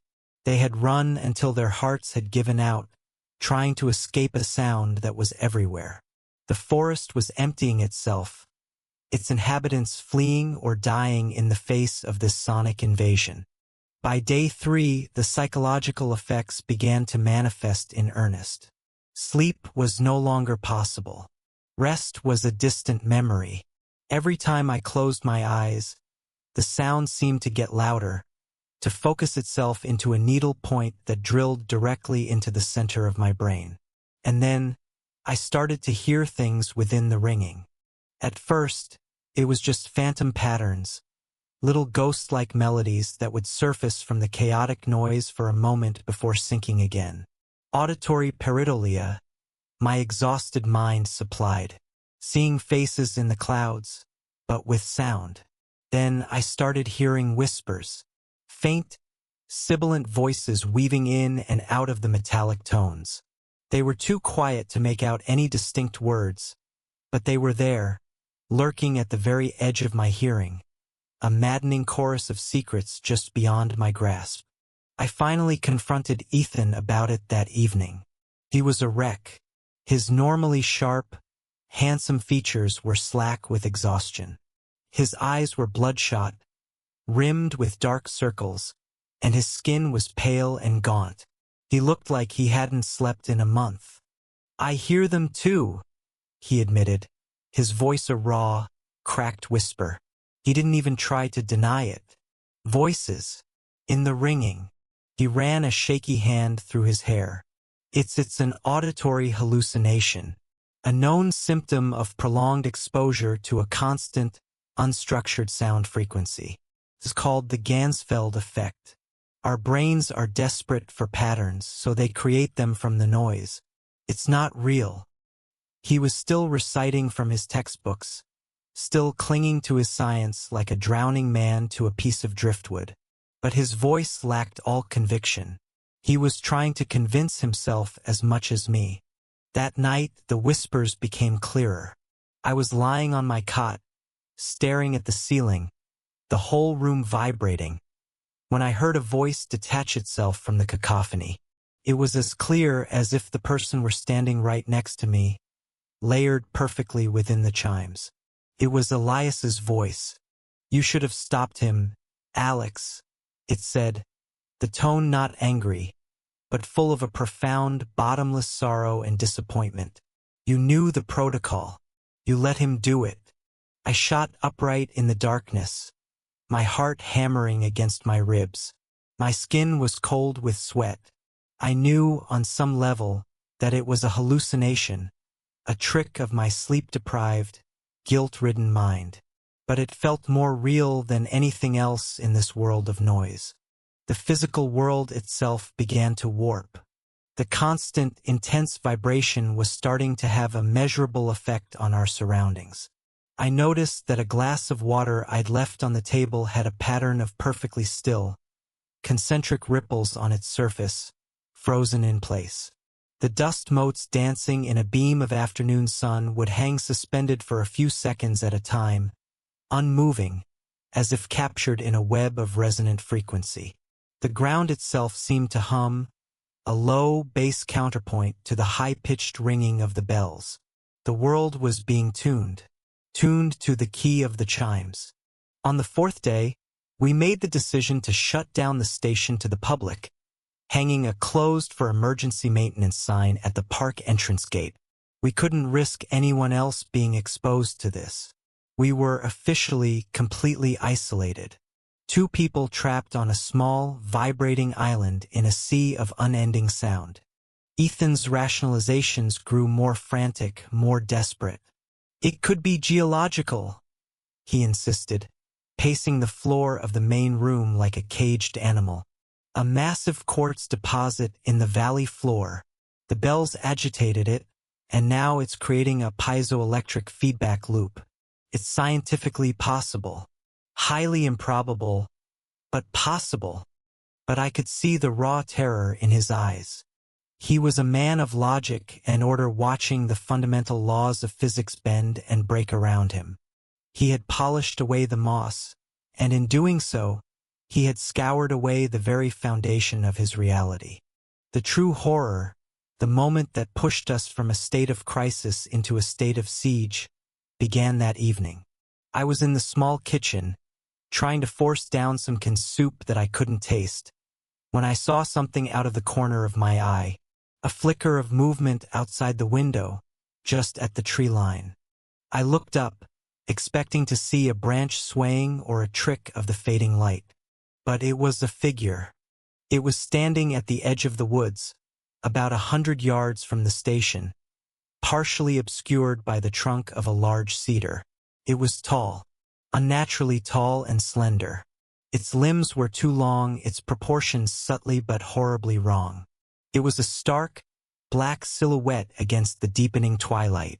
It was perfectly still, and it seemed to be facing the station. No, not the station. It was facing the direction of the valley. It seemed to be listening. My blood went cold. My stomach turned to ice. I dropped my spoon, which clattered onto the floor, the sound instantly and completely swallowed by the omnipresent chimes. "Ethan," I called out, my voice trembling so badly I could barely form the word. "There's someone outside." He rushed to the window, his own terror cutting through his scientific babble. We both stood there, shoulder to shoulder, staring out at the silent, watching figure. It didn't move. It just stood there, a tall, thin slash of absolute darkness against the trees. "It's just a shadow," Ethan whispered. But his voice was tight with a fear that belied his words. "A trick of the light. The vibrations they can affect our optic nerves, cause distortions, But it wasn't a trick of the light. As we watched, paralyzed, another figure emerged from the trees to stand beside the first. Then another, and a fourth. They were all the same, impossibly tall and thin, with limbs that seemed to bend at angles that defied anatomy. They weren't wearing clothes. Their forms seemed to be made of compressed, non-reflective shadow. And they were all standing stock still, their featureless heads tilted slightly, as if in rapt attention to the symphony of madness that was pouring out of Chime Valley. They were the audience. They had come to listen to the concert. Elias's words echoed in my mind. No longer a hallucination, but a cold, hard fact. The pure note is an invitation. These things, these silent listeners, they had accepted. The terror of that moment was a pure, cold, absolute thing. We were no longer alone, and the things that had joined us in our vigil were not of this world. The arrival of the listeners, as I began to call them in my head, fundamentally changed the nature of our predicament. It was no longer a struggle against a maddening sound or a failing sanity. It was a siege. We were prisoners of the chimes, but we were also now exhibits in a zoo. We were trapped in the ranger station while these silent, alien sentinels stood their vigil at the edge of our clearing. They never came closer. That first night, a dozen of them materialized from the woods. By the next evening, there were more than 30. They would emerge from between the trees at twilight, fading into existence like photographs developing in reverse. They would stand there all night, utterly motionless, their tall, spindly forms looking like a forest of burnt, dead trees that had grown up overnight. And at the first light of dawn, they would fade away again, dissolving back into the shadows from whence they came. Their stillness was the most unnerving part. They didn't appear hostile or aggressive. They just listened, and their silent, rapt attention was a constant, terrifying pressure. It implied that the ringing of the bells was not just a noise, but a broadcast, a performance, a sacred concert for an audience from somewhere else. And we were on the stage. Ethan's sanity, already frayed, was now unraveling at an alarming rate. The man of logic and data was confronted with something so far outside his framework of understanding that his mind was beginning to fracture and rebuild itself into something new and terrifying. He would spend hours at the windows, just staring out at the silent, black figures. He'd stopped trying to rationalize them to me, and instead began muttering to himself, a low, constant stream of scientific jargon that was becoming increasingly divorced from reality. "They're not real," he'd whisper, his knuckles white as he gripped the windowsill. He wasn't talking to me anymore. "They are a projection, a complex auditory visual synesthesia. The specific frequencies are stimulating the visual cortex in a way that forces the brain to render a corresponding image. They're echoes, echoes made of shadow." But his explanations grew weaker with each passing day, his desperation more palpable. One morning, on the 5th day of the ringing, I found him in the small communications room. He was hunched over the shortwave radio, desperately turning the dial through the waves of impenetrable static. The ringing of the bells made it impossible to hear anything else, but he had a set of headphones pressed so tightly to his ears that his skin was white around them. "They're speaking to me, Alex," he said, his voice hollow and distant. He didn't look up from the radio. "In the static, in the spaces between the chimes. They're telling me the calculations." A cold dread washed over me. "What calculations, Ethan?" I asked, keeping my voice as calm and gentle as I could. "The calculations for the resonance," he said, finally looking up at me. His eyes were wide and wild, filled with a terrible, feverish light. He looked like a prophet who had just been handed a terrifying new gospel. "The world is a song, Alex. Everything is a frequency. Gravity is a low C. Time is a high G. Life itself, it's all just a harmony, chord. But we're singing it wrong. Humanity, all of us, we are the dissonance in the music of the spheres. The bells are correcting the song. They are tuning reality back to its original, perfect key. And the listeners, they aren't an audience. They are the conductors. He was gone. His brilliant, logical mind had shattered under the strain, and in its desperation to make sense of the impossible, it had created a new, terrifying system of logic to explain it. He now believed the bells were a good thing, a necessary, holy correction. He had gone from being the one who broke the rule to being the first disciple of its consequences. The ringing itself seemed to be changing, too. Or perhaps it was just my own perception of it, warped by exhaustion and fear.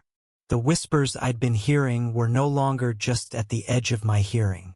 They were a constant chorus now, a babble of 1,000 voices all speaking at once in a sibilant, liquid language I couldn't understand. And beneath that chorus, a new sound was beginning to emerge. It was a low, rhythmic, and deeply unsettling noise. It was the sound of stone grinding on stone. A slow, heavy, scraping sound.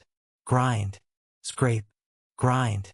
The true, horrifying nature of what was happening, the final piece of Ethan's terrible new theology, was revealed on the 6th night.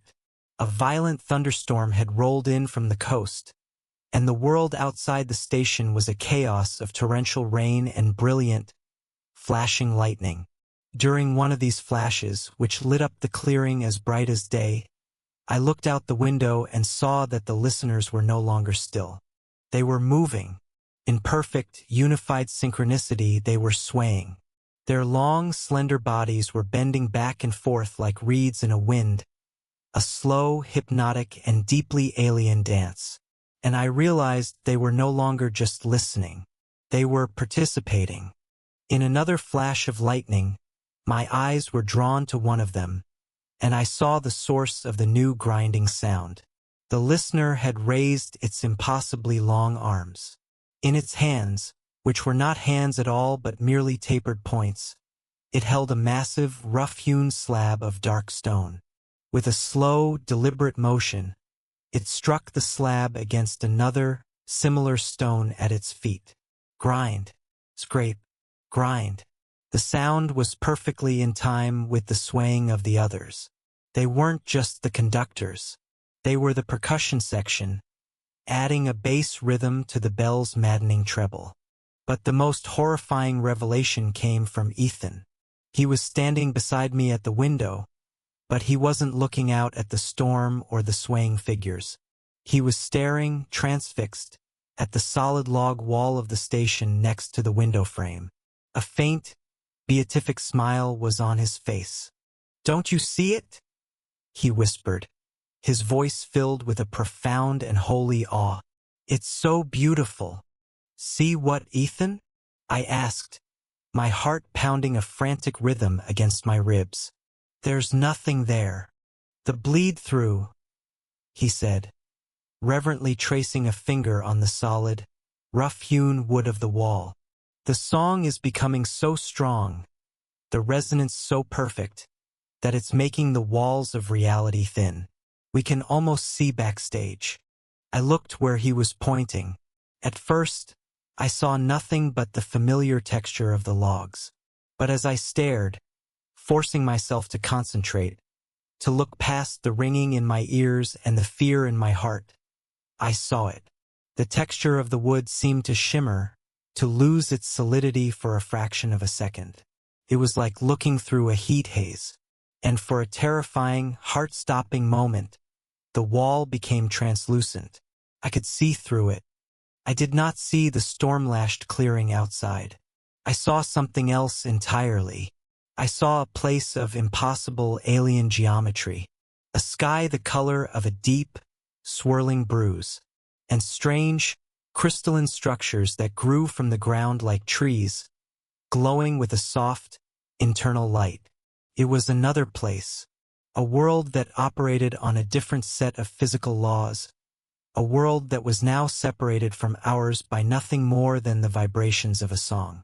The bells weren't just calling to the listeners. They were dissolving the barrier between their world and ours. They were tuning our reality to match theirs. That was the moment I understood. This was the end of the world as I knew it, and it was happening in a forgotten corner of a national forest, heralded by the ringing of 30 bells. Waiting was not an option. Waiting meant our world, our song, would be completely overwritten by theirs. It meant we would be tuned out of existence. I had to get to the bells. I had to stop the ringing. But how do you silence a sound that is unmaking your world? A sound that has its own devoted orchestra of alien conductors. My mind, in its desperation, went back to the beginning, to Elias, to his most important rule, the one I had failed to enforce. Let the moss grow, let the grime build, you let them be dull. The protocol wasn't just a prohibition. It was a solution in hiding. The cure wasn't silence. I couldn't destroy the bells. The cure was impurity. I didn't have to break the song. I just had to ruin it. The realization struck me with the force and clarity of a lightning bolt, cutting through the fog of my exhaustion and fear. The protocol wasn't just a simple prohibition. It was a two-part equation, a lock and a key, and Elias had only ever given me the first half. The prohibition do not clean the bells was only the preventative measure. The unspoken, implied second half was the what to do if some arrogant, data-driven fool cleans the bells part. The emergency procedure. Elias had never told me that part. Maybe he thought no one would ever be that arrogant. Or maybe it was the final test, a piece of essential wisdom I had to figure out for myself when the stakes were highest. The solution wasn't destruction. It was filth. It was imperfection. The pure, crystalline note of the bells was the key that was unlocking their world and unmaking ours. To stop it, I had to introduce dissonance. I had to ruin the perfect pitch. I had to muffle the bells, to cover their gleaming, resonant surfaces with the chaotic, impure, organic stuff of our own world. I looked over at Ethan. He was lost to me now, lost to us all. He was sitting on the floor, rocking back and forth gently, a faint, beatific smile on his face. He was humming to himself, a discordant, rambling tune that seemed to match the chaos of the storm outside. He was no longer a prisoner of the sound. He was a worshiper in its temple. He was no help. I was utterly alone in this. My mind raced, frantically trying to construct a plan, a protocol, from the scraps of instinct and folklore Elias had left me. What materials would work best? I needed something thick, something heavy, something that would cling to the vibrating bronze even in the driving rain. I needed something that would fundamentally deaden the vibration. My eyes darted around the station, taking a desperate inventory of my world. The answer was right outside. Mud, clay, the thick, dark soil of the ancient forest floor. The river, the same one that fed this whole valley, ran less than 100 yards from the station. Its banks were lined with a thick, heavy, gray clay. That would be the base. But it needed more than just mud. It needed to be a true counteragent. It needed to be imbued with the essence of our world's chaotic, untuned life. I thought of Elias's other protocols, the small, seemingly meaningless rituals. Leaving a stone at the pass. Never clearing the fallen leaves from a false path. They were all about connecting with the raw, untamed, organic nature of this place. I grabbed a large plastic bucket from the supply closet. I would need the clay from the riverbank. I would need the dark, rich soil from beneath the roots of the oldest pine tree soil full of decaying needles and the memory of 1,000 seasons. And I would need water from the river itself. Earth and water, the fundamental, messy components of our world. And then, a final, chilling thought took hold.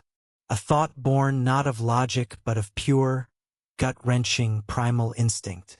It needed a personal component, a sacrifice, a part of the dissonance that Ethan claimed we were. My blood.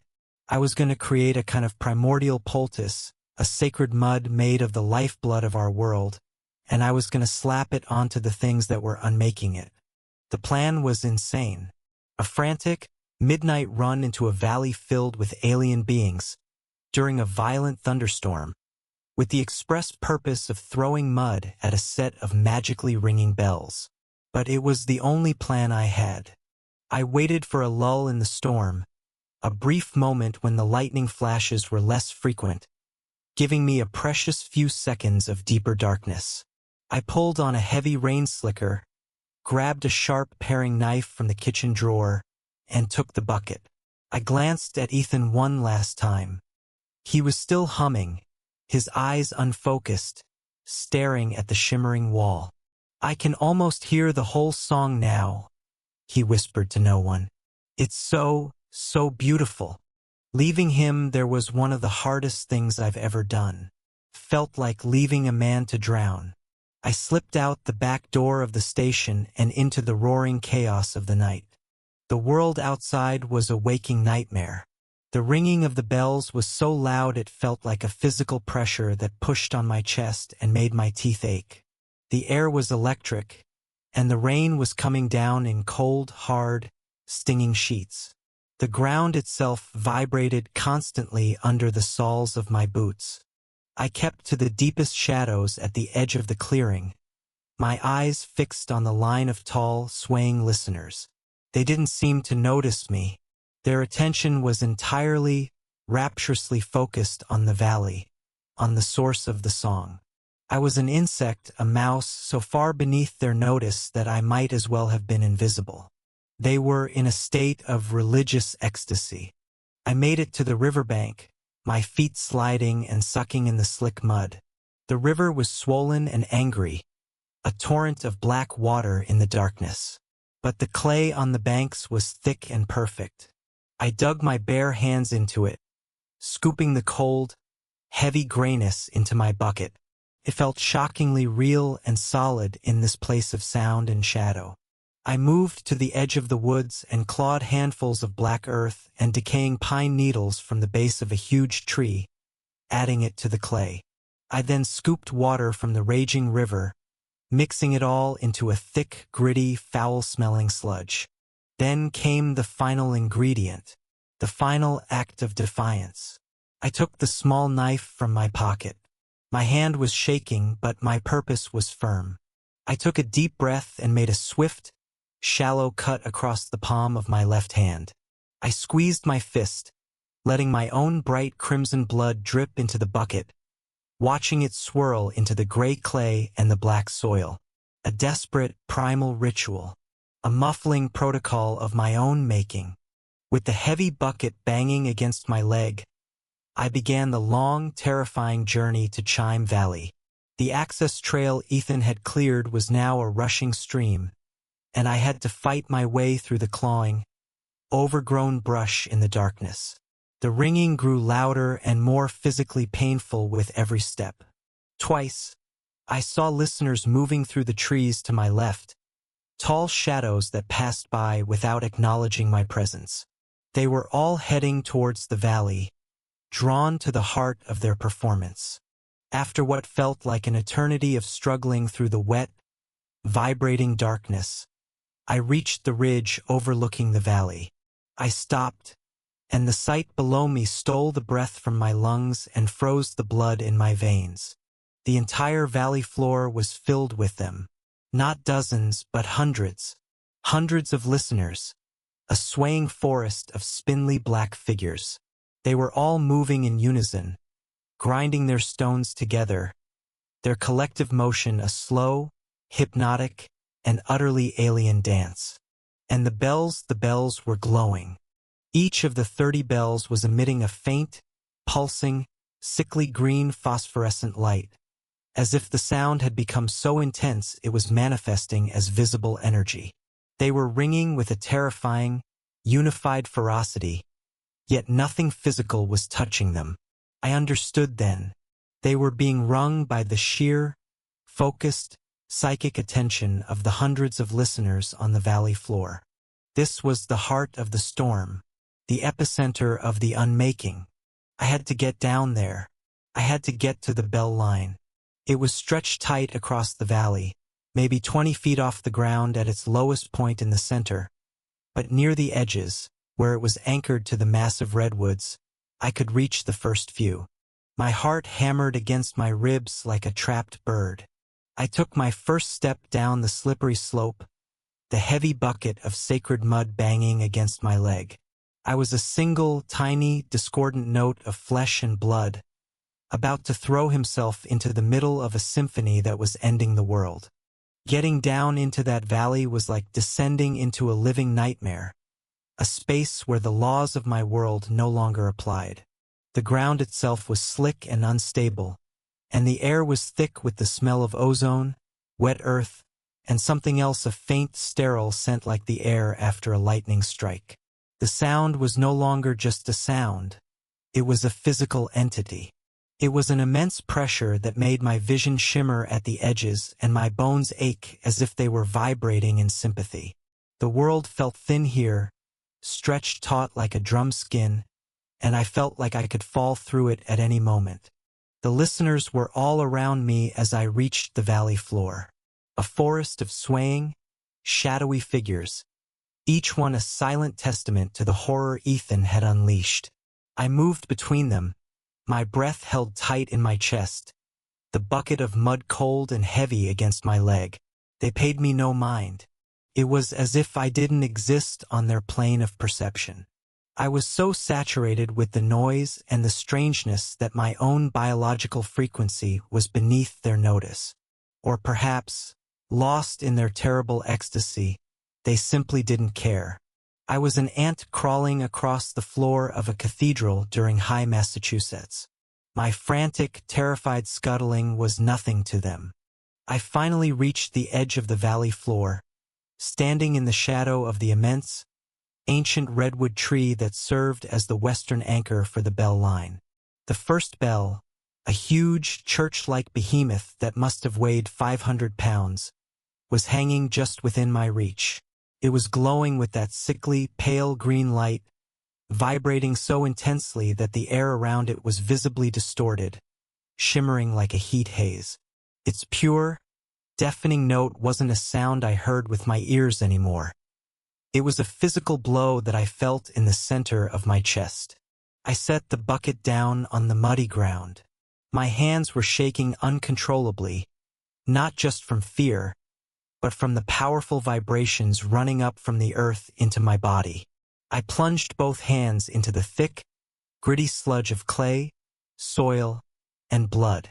The texture of it cold, lumpy, and shockingly real was an anchor in this place of sound and shadow.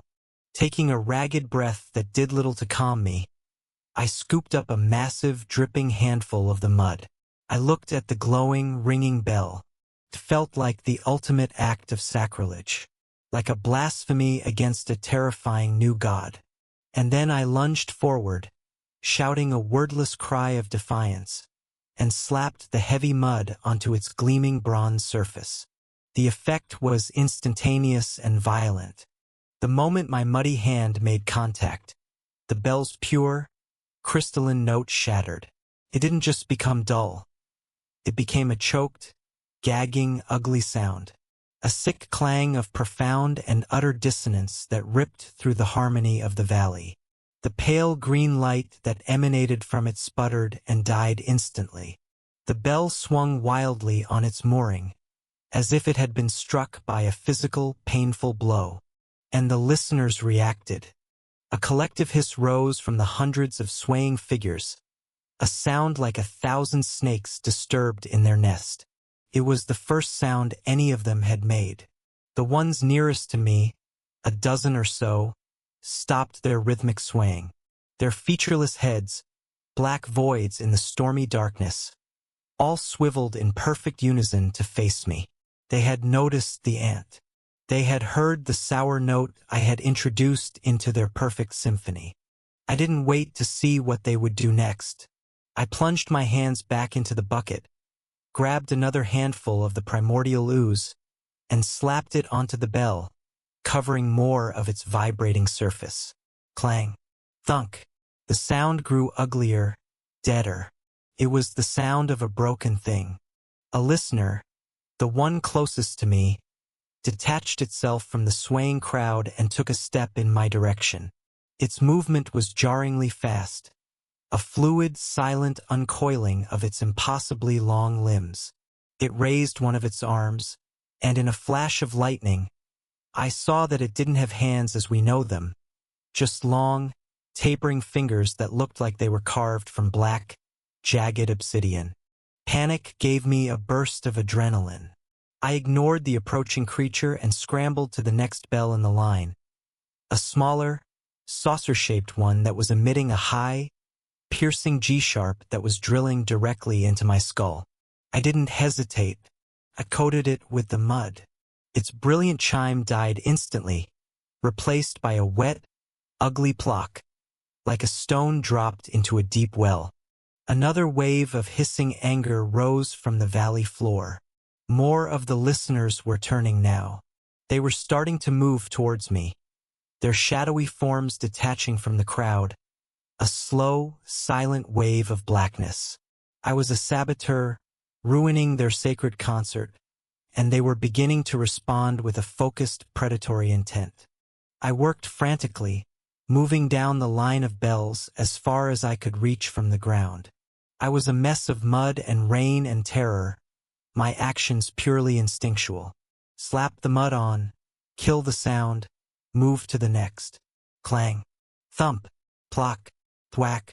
With each bell I silenced, the overall harmony of the valley fractured a little more.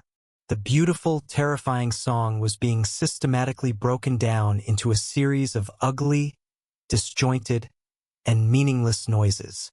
A listener was almost on top of me. It reached for me with its sharp, black fingers. I ducked under its impossibly long arm, the fabric of my rain slicker scraping against something that felt both solid and cold as glass. I didn't dare look back. I just kept moving, grabbing mud, slapping it on bell after bell. I muffled 5 bells, then 6, then 7. The coherent, structured wall of sound was developing holes, sour notes that made the entire symphony ugly and pointless. The ringing from the remaining bells, the ones I couldn't reach in the center of the valley, began to change. Their pure notes started to waver, to go flat, as if the harmony couldn't sustain itself with so much dissonance introduced into the system. My muddy, bloody, earthy poultice was like a poison, spreading through the song and corrupting it from the inside out. The listeners let out a final, frustrated, unified hiss. It was not a sound of anger anymore. It was a sound of profound disappointment. The performance had been irrevocably ruined.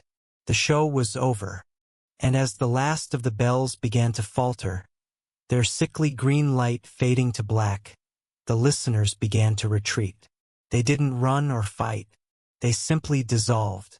Their tall, black forms became transparent, fading back into the rain and the shadows as if they were never there at all. One by one, the swaying figures vanished, until the valley floor was empty once more. The audience had left the theater, and then the bells fell silent. All of them, the ones I had coated in mud and the ones I hadn't touched. The entire song collapsed at once. The sudden absence of the noise was so profound, so absolute, that it was like a physical blow. It buckled my knees, and I fell to the muddy ground, my ears screaming with the phantom ringing of the sudden, deafening quiet. The only sounds left in the world were the gentle patter of the rain, the sigh of the wind in the trees, and my own ragged, gasping breaths. I lay there in the mud, soaked and bleeding and utterly exhausted, bathed in the most complete and beautiful silence I had ever known. It was over. I had broken the song. The walk back to the ranger station was surreal. It was like walking through a world reborn. The silence was the most profound I have ever experienced. A thick, comforting blanket that seemed to absorb all anxiety, all fear. The forest was still unnaturally empty, the wildlife not yet ready to believe the threat was gone. But the oppressive, expectant tension in the air had vanished. The world felt solid again. The ground under my feet was just ground. The trees were just trees.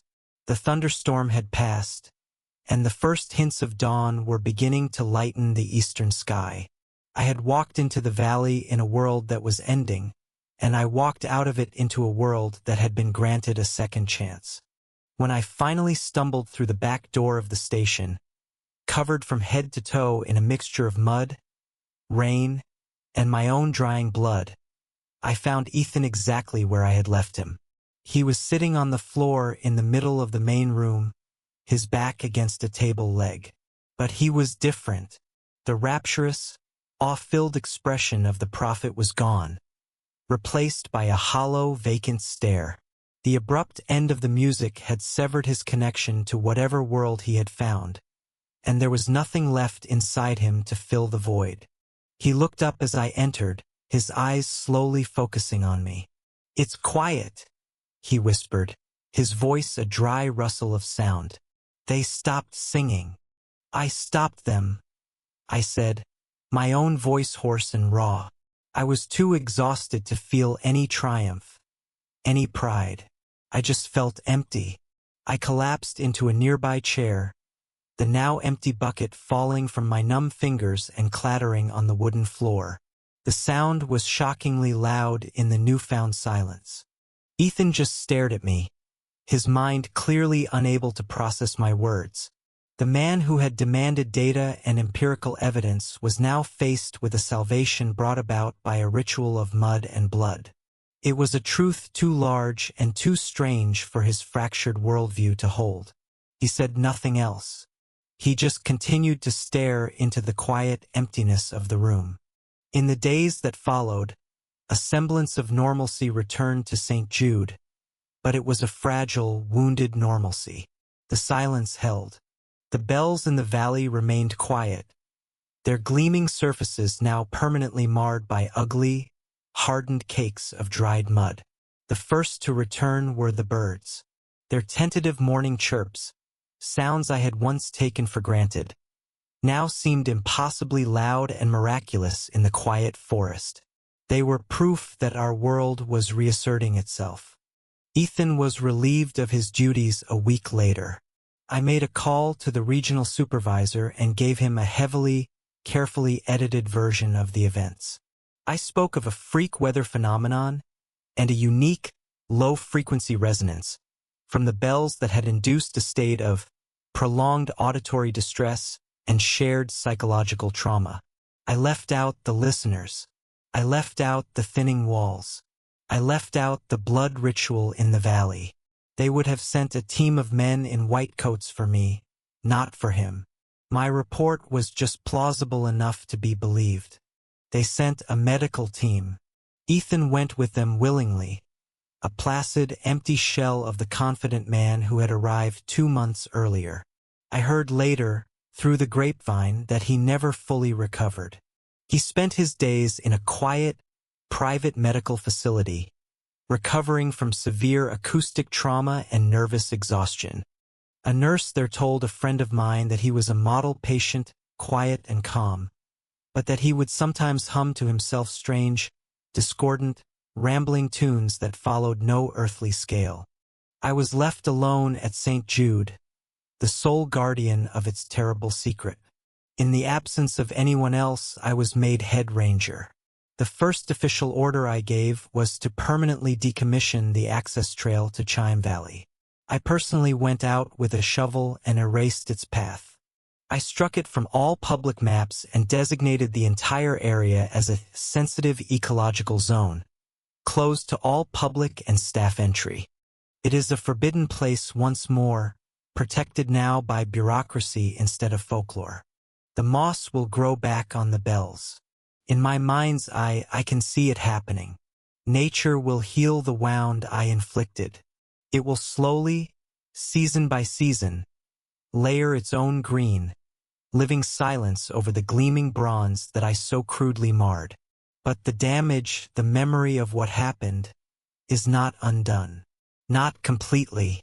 Sometimes, late at night when the wind is just right, blowing down from the high ridges, I can still hear it. It's not a real sound.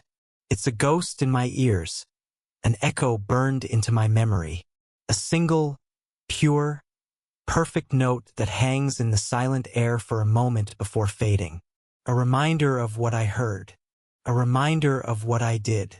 And sometimes, when I'm tired, if I stare at a solid wall for too long, I see it shimmer, just for a second, a momentary thinning, a terrifying little glitch in the fabric of the world. It's a reminder that the other place, the silent, waiting world of the listeners, is not as far away as we like to think. We are separated only by a song, and the bells are still there, hanging in their dark and silent valley, waiting for another fool who thinks that the old rules don't apply, another man of logic and reason who will polish them clean and begin the concert once more. Thank you for joining us for this debriefing from the Wilderness Protocol. The world is older and stranger than we are taught, and its rules are not always written for our benefit.